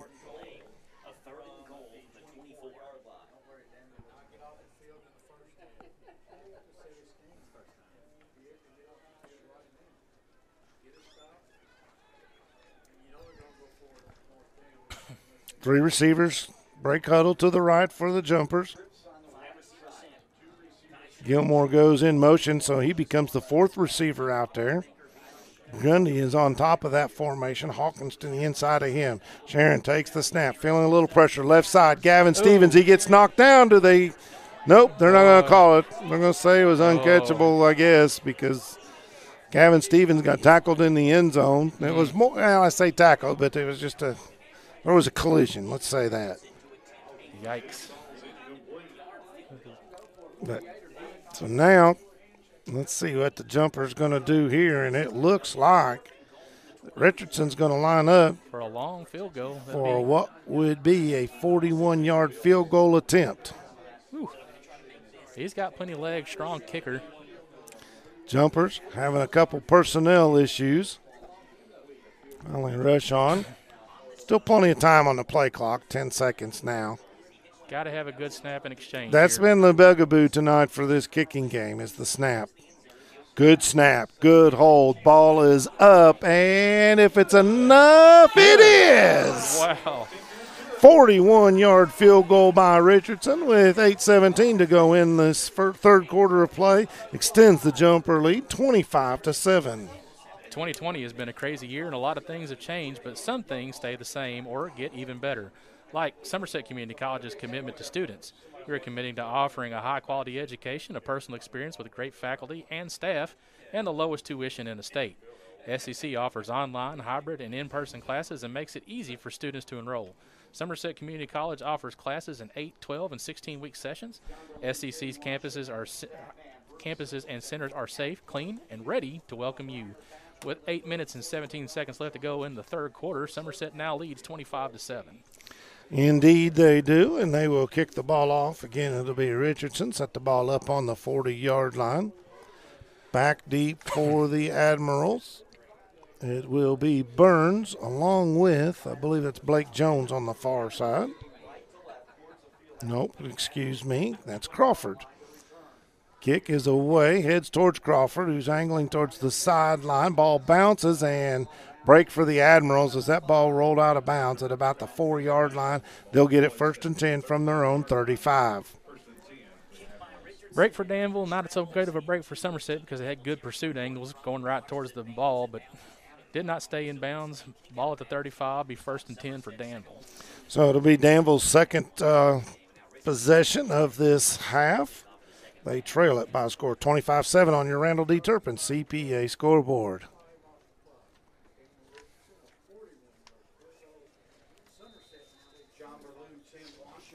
Danville actually going to huddle this time. Not much we've seen. I think that might be the first time they've huddled all night. They do break the huddle. Dawson has Burns to his left, 2 receivers to the left, or to the right. Couple of tight ends. They give the ball to Burns. Starts off on the right side, finds a hole, picks up 5, gets the ball just across the 40. It's a nice run, bring up second and about 4 yards. They stopped 4 yards into it, picked it up and moved another 2. Shouldn't follow the down marker, I suppose. So it'll be 2nd down and 4. As my partner mentioned, they give an extra yard plus on the spot. 2 receivers and a tight end to the right. High snap, gathered in, handed off to Burns. He gets hit at the 42, spins forward, and down at the 44. Going to be a yard shy of the 1st down. It'll be 3rd down and 1. 3rd and 1, the ball snap was a little bit high. It was one of those that could have easily gotten over the quarterback's head. Quarterback able to make the play. Brings up 3rd and 1. Don't expect them to do anything too crazy here. They just want to keep this drive alive. 2 receivers and a tight end to the right, 1 to the left. Man in motion. They're going to give the ball to Burns straight up the middle. Hit in the backfield, but he's able to squirt free and get across that 40-yard line for a 1st down. I'm sorry, 45-yard line. Needed 1, got 2. Was tackled in the backfield, but was able to spin free and get that extra yard that was needed. So change move for the Admirals. Trying to put together a drive here, see if they can answer the field goal.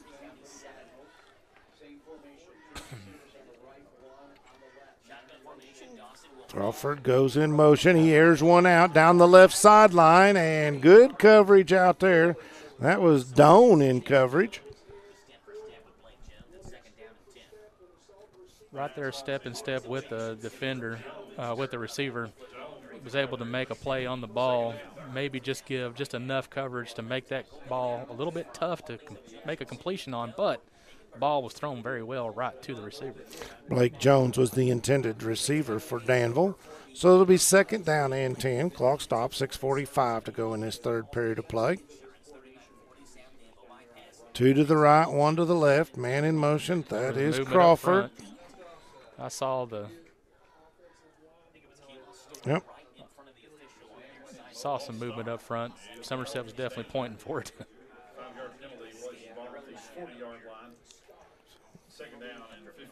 So that'll make it 2nd and 15 now for Danville.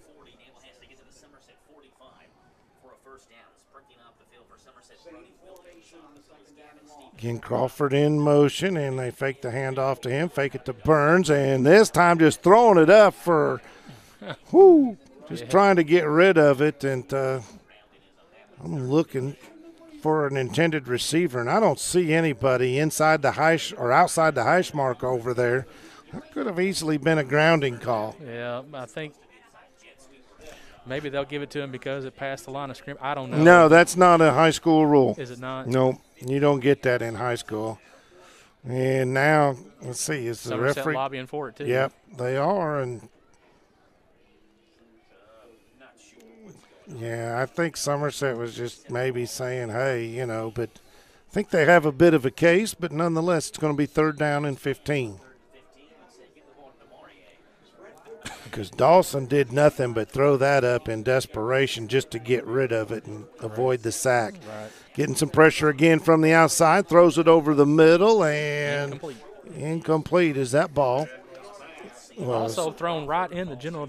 I mean, it's just, I don't know if it's a timing issue with the quarterback or if it's just working on that consistency with the accuracy of the quarterback. But had a lot of plays made, or a lot of throws made right in the right direction of the receiver. Just well, and I think a little off. Credit that Somerset was getting some good pressure from the edges too. So Dawson had to step up a little bit and maybe throw that a hair sooner than he wanted to, as Crawford was his intended receiver. So it's now going to be 4th down, punting situation. Grundy set up at the 30-yard line, low line kick. Oh, it bounced right off the chest of Grundy. It bounces back to him, picks it up at the 25, now looking, reverses field, and oh my, he's already lost 10 yards and in trouble, goes down inside the 20. What a break for the Danville Admirals. Conveniently located off North Highway 27 between Big Lots and Backyard Burger, Magic Monograms is a place for custom embroidery, screen printing, and so much more. They can put your designs on medical and athletic uniforms, corporate and school apparel. Find them on Facebook. Search Magic Monograms and Embroidery. So it'll be 1st and 10, Somerset. They got the ball inside the 20-yard line, make it to 19 to be exact. 6 minutes and 10 seconds to go, so this has been a long 3rd quarter. We haven't even hit the halfway mark of it yet. No. Twin receivers to the right. One wide out to the left with a slot. Down in the backfield. Sharon takes the snap, rolls to his right. Now going to throw all the way back to his left. He's got Gavin Stevens, caught it at the 45, trying to get away, and he breaks out of an attempted tackle at the 37. Another attempted tackle. He's at the 20, 10, 5, and taken out of – they're going to say he stepped out of bounds at the 7-yard line. Woo. Wow. Threw it right across the field. Well, there's a golden rule for quarterbacks is you never throw late across the field unless it's Kaya Sharon and Gavin Stevens is over there all by himself. Busted play ended up being something, 71 yards. I mean, you can't complain about that. Indeed, and that puts the Jumpers inside the Rick Barker red zone, 1st and goal from the 7. The Turner Realty Group 1st down. After that run, Gavin Stevens walking off the field. He needs a break. It was a 71-yard play, and he probably ran another 30. Yeah. 2 backs in the backfield with Sharon. They're going to give it to the second man through. That's Mikey Garland who bulldozes his way inside the 5 down at the 2. We mentioned Mikey Garland came into the night with 18 carries and 5 touchdowns. Right. That's a pretty good ratio. Not terrible. I'd say give him the ball again. Yeah. And just give him a healthy dose of Mikey Here comes Chase Doan. Garland's going to come out. He tells Chase, I got it close for you, buddy. Put it in. So it's 2nd down and goals. Again, same formation for the Jumpers. Wide receiver each way. Wing back to the left. 2 backs in the backfield. Sharon, we may have had some movement. They give it to Doan. Did he get in? No signal, and they're going to say he was down. I thought I saw a little movement, but nonetheless, it's going to be 3rd down and goal, and guess who's coming back in? Number 23. So Chase says, Mikey, I got a little closer for you. Your turn. Somebody's got to want to score here. Yep, tag, you're it.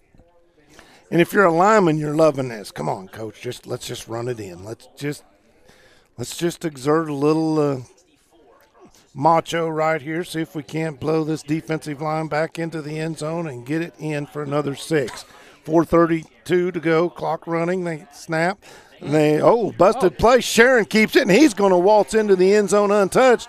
I think that was a busted play. He faked the handoff to Doan, second man through. He looked a little surprised and said, well, I'll just take it. Myself, Jumpers get the score, and they have extended this lead out to 31-7. Well, I was not. What do you think? I was not expecting Kai Sharon to roll and keep it. I'm with you. I think it might have been a busted play, or if that was called, that was just a gutsy play call. Third rushing touchdown. Matter of fact, Sharon has accounted for all 5 touchdowns by the jumpers tonight. 3 rushing and 2 through the air.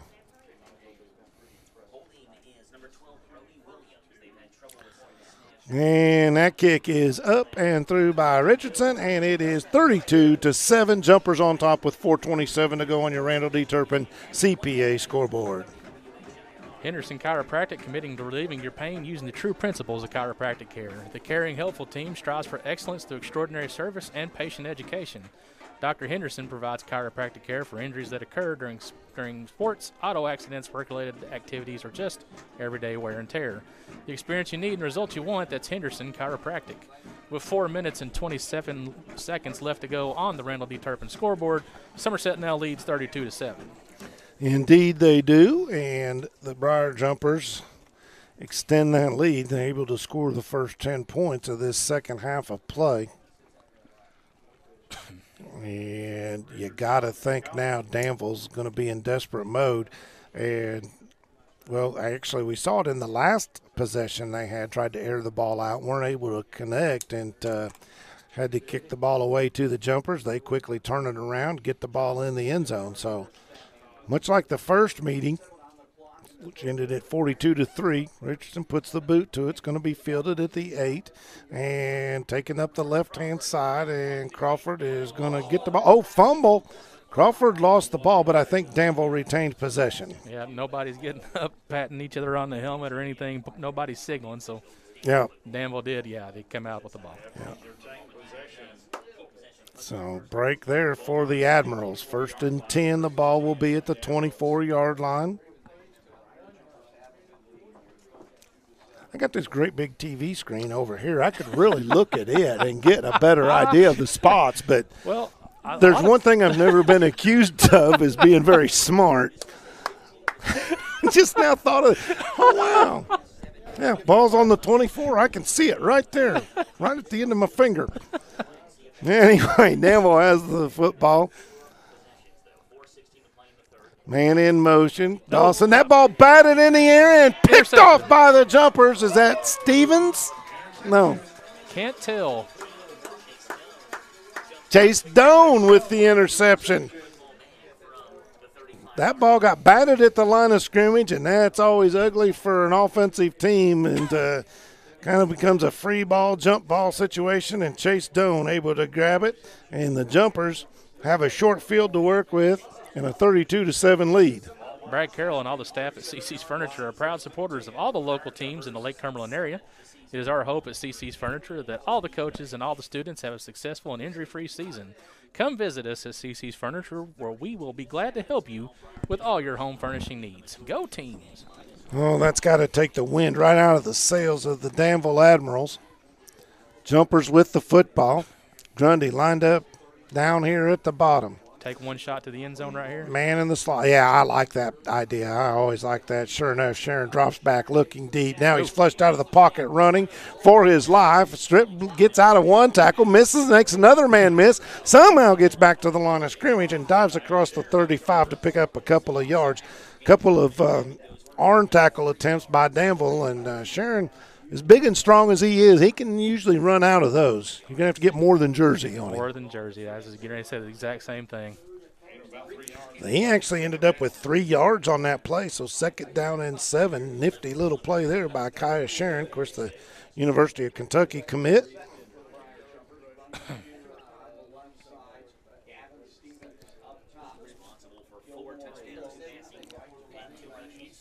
Gilmore comes in motion, lines up in the slot on this left side. They give the ball to Doan in the backfield, and he is going to be hit right at the line of scrimmage and drop there. So it'll be 3rd and 7.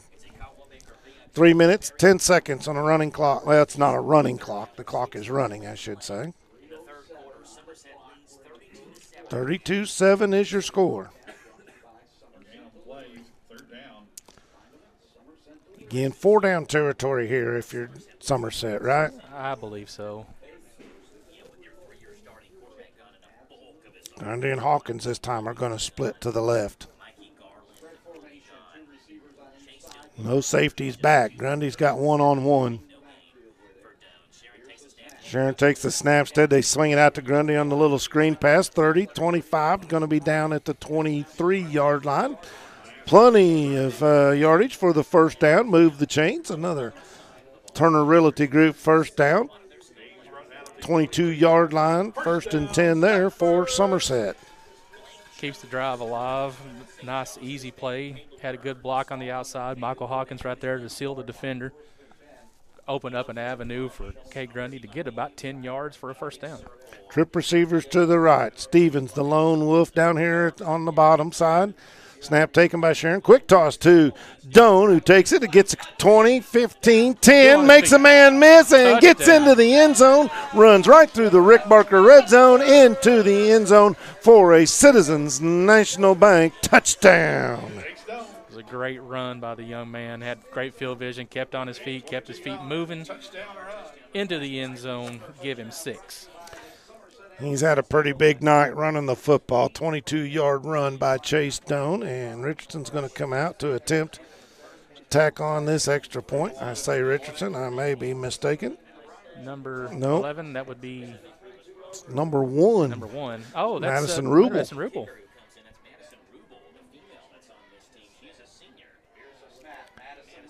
Kick is up. She's got it through.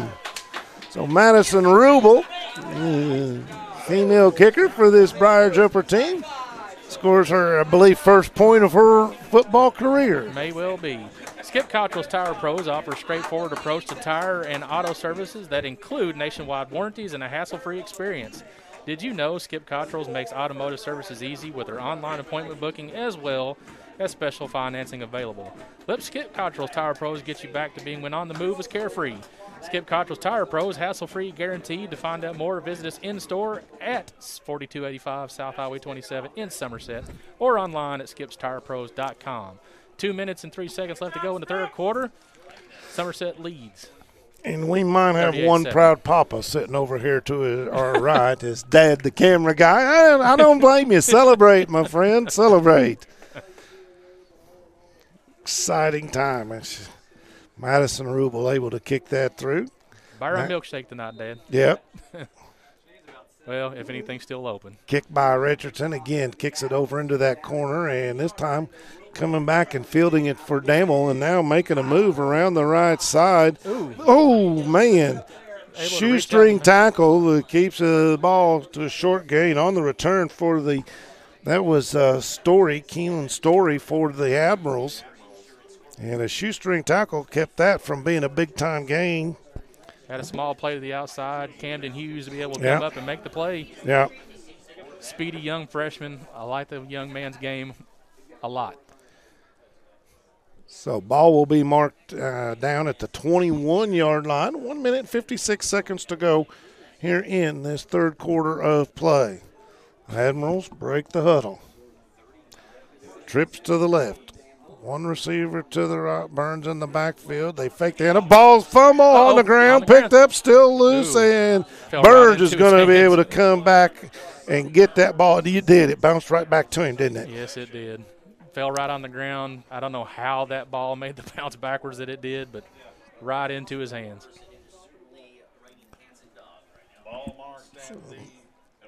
Clock running.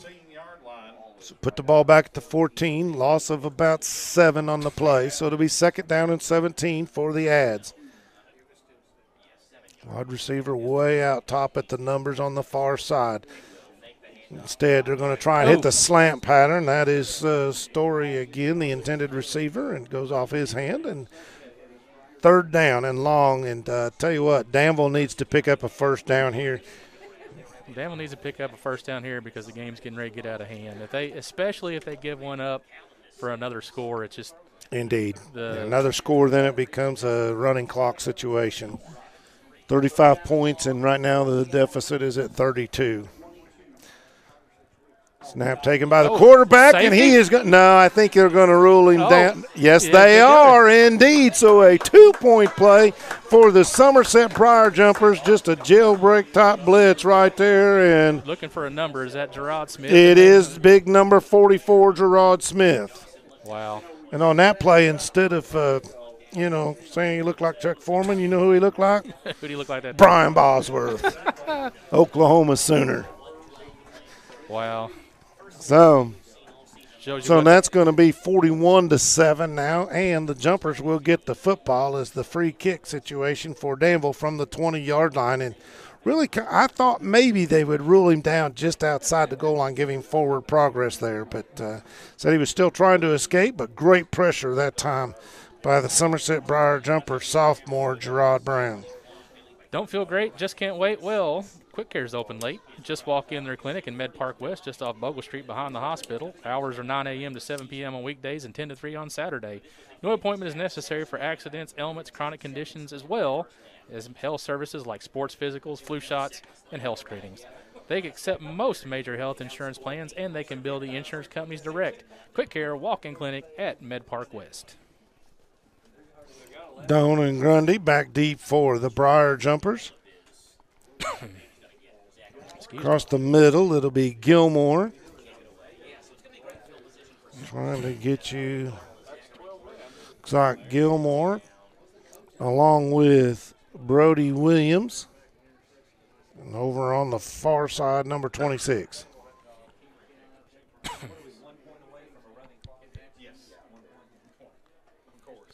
And I apologize for not having that number or Which that one name. is it? 26 for Somerset? Yeah.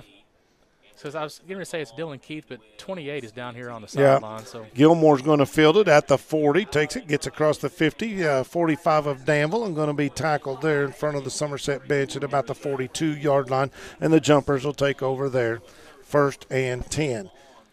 So right now it's a 34-point margin with 1:07 to go in the third period of play. You being a coach, how do you attack this at this point? Do you try to get the points on the board, or you just try to string out the time? No, at this point I think you're okay. You've got a lot of plays in, and I like the idea of go ahead and get the running clock and let's get this thing over with.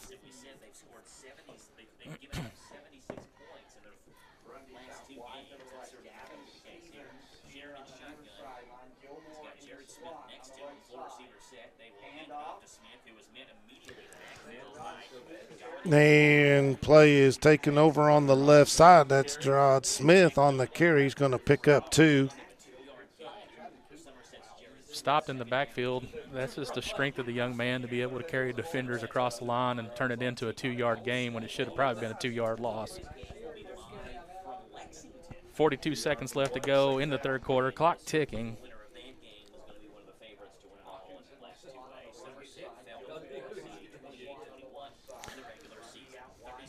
Sharon takes the snap, looking, quick pass on the little curl pattern, gets the completion right at the first down marker. The spot's going to determine whether or not it's first down or third down. Well, I think it's going to be just shy. Just shy, I think so.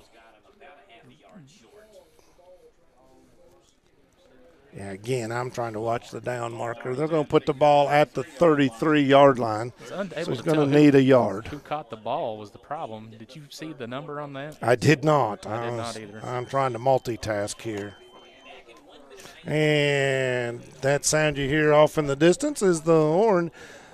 And that declares that we have reached the end of the third period of play. 12 minutes of high school football left to play here. You're listening to Quick Care Walk-In Clinics High School Football, presented by Don Franklin Family of Dealerships on Lake Cumberland Sports. Don't feel great? Just can't wait? Quick Care's open late. Just walk in for accidents and illnesses or for health services like physicals and flu shots. Quick Care Walk-in Clinic at Med Park West for over a decade on Hale Knob Road, just behind the hospital.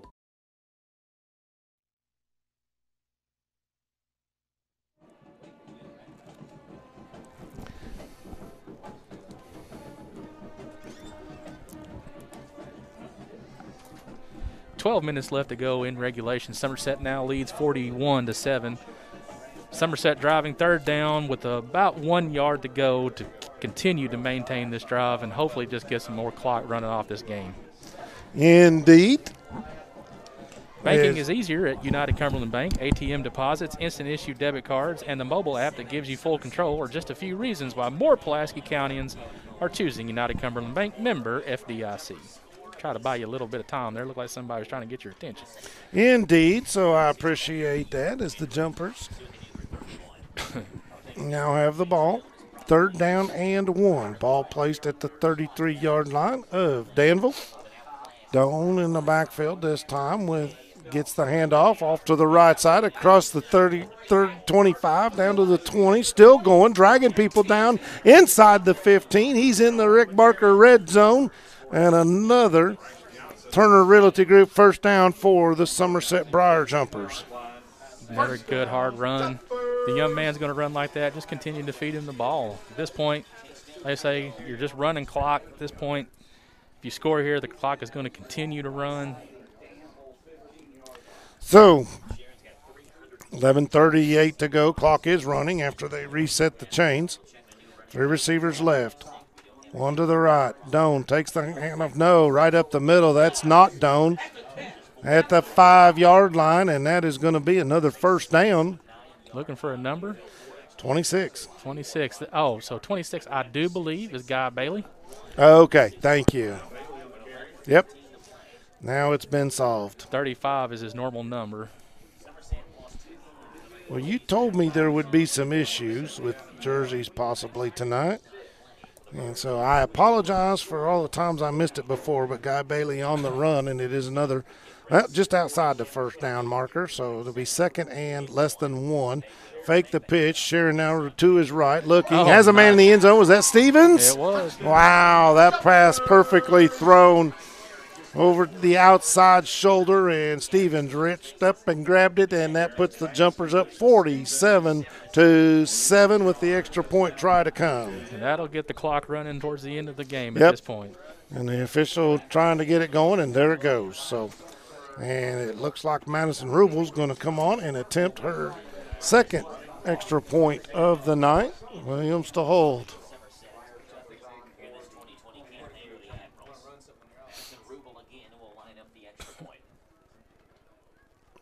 Snap, good, down, the kick is up, and kick is good. So 2 for 2 on the night for Madison Rubel.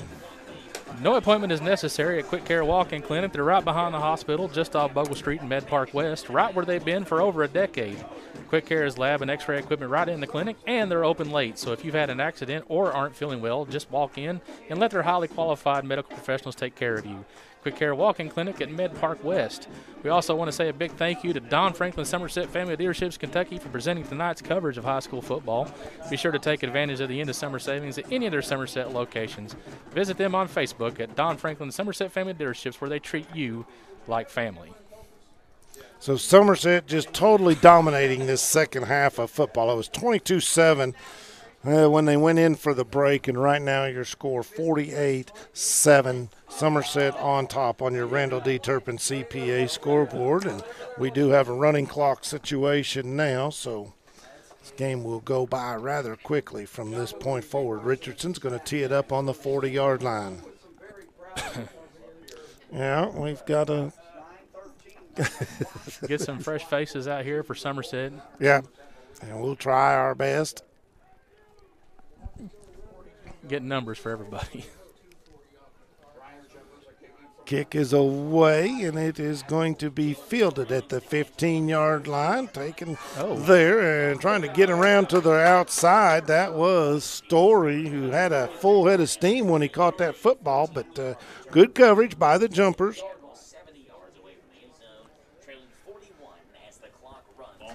So 41-point deficit for the Admirals, and right now just going to do what they can to finish this thing up. Their season is likely going to be over, barring some sort of divine intervention.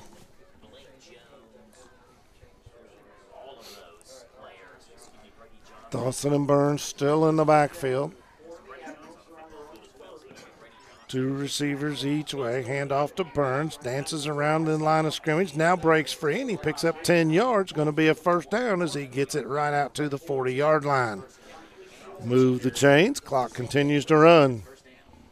Some more fresh faces coming into the game. always good to see the young kids get a chance to get out there and play. These are going to be the future of your Somerset football team. Cam Hughes, we did call his number earlier tonight. We also see Matt shadowing out there. So Chase Combs. Dawson.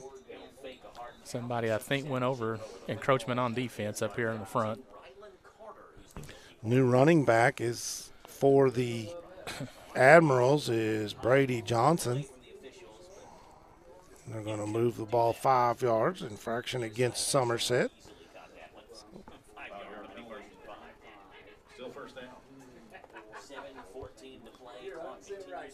Dawson takes the snap, fakes it, going to keep it. Got away from one would-be tackler in the backfield, picks up about 10 yards and another first down. Gets it to the 45. So a lot of youngsters in there right now for the Somerset Briar Jumpers, trying to get some more numbers for you. It looks like Ryland Carter has entered the ball game. So that number 27, Devin Davis, just checked into the ball game.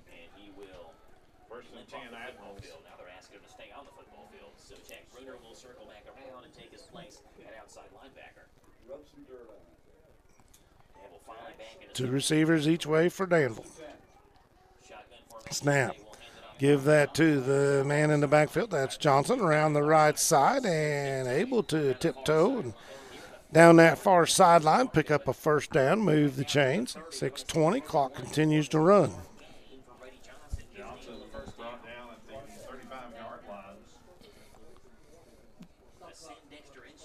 And we have a player that's going to be asked to come off due to a minor injury. I don't think it's Jack Bruner, yeah, holding his side, and maybe took they didn't even stop the clock for it. They just said you better go get checked out. So a little shot to the ribs, maybe. Yeah, he's holding that rib. He's not happy about it either. I don't blame him. Dawson flips it over on the right side to his receiver. Going to pick up another 10 yards, 11 yards, another first down. Unable to see that side of the field to know who's getting any action at the football. So I apologize to any family members who are watching at home and looking forward to hearing their kid's name called. Looks like Chase Keith is in the ball game. Front. Admiral, same formation. Back to the right, that's Johnson. Dawson looks to the sideline. We're down to 5 minutes and 12 seconds in the contest. Danville, they are rolling. And that high snap pulled back in, gives it off to Johnson. Hands it off, dive off the right side. Gonna move the pile forward and pick up about 7 yards, so it'll be second down and 3.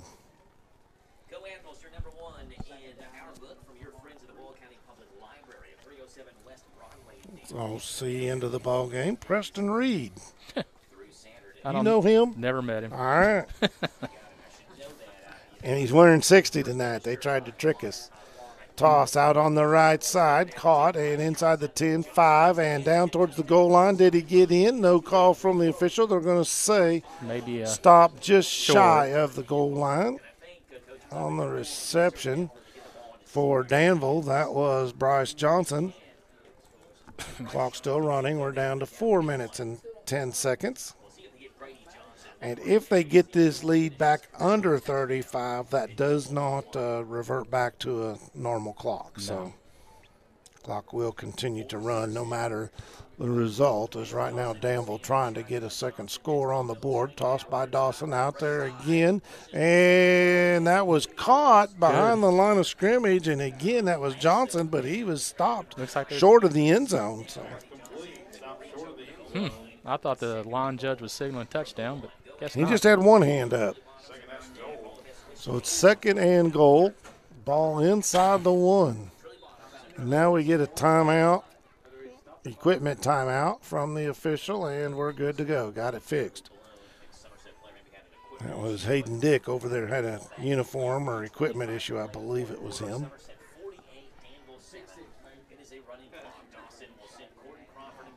A little pitch pass across and into the end zone. Touchdown, Danville. Getting the counseling help you need has never been easier. Entrust Counseling is now providing counseling and case management services using your phone or your computer. Give them a call at 606-676-0638 or visit their website at www.entrust-healthcare.com and get services started today in Kentucky. I did not get a number on the reception.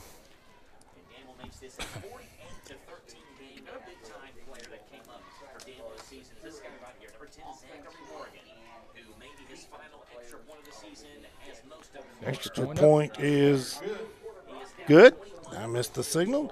And the touchdown pass was caught by Crawford for Danville. So that makes the score 48-14. Clock still running at 2:27 to go. So not going to be much longer. This one will be done. But Crawford caught that little pitch pass from his quarterback, Dawson.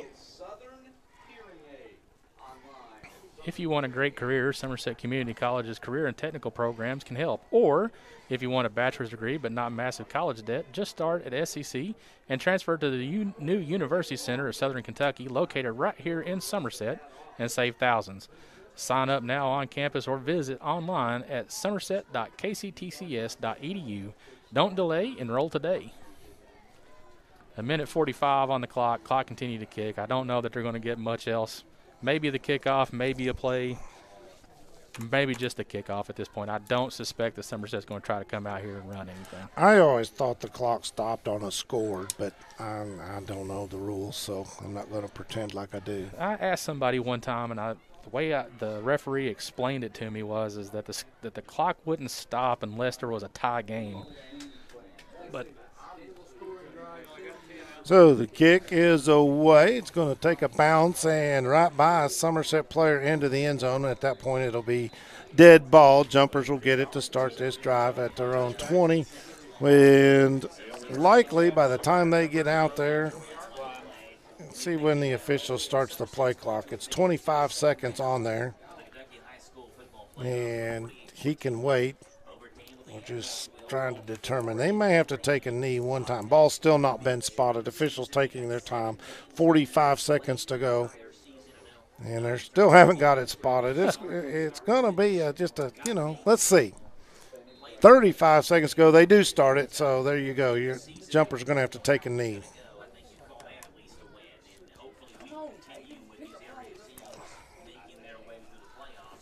And I believe Matt Shadowin has checked into the ball game. Quarterback for the Jumpers, that is Samala.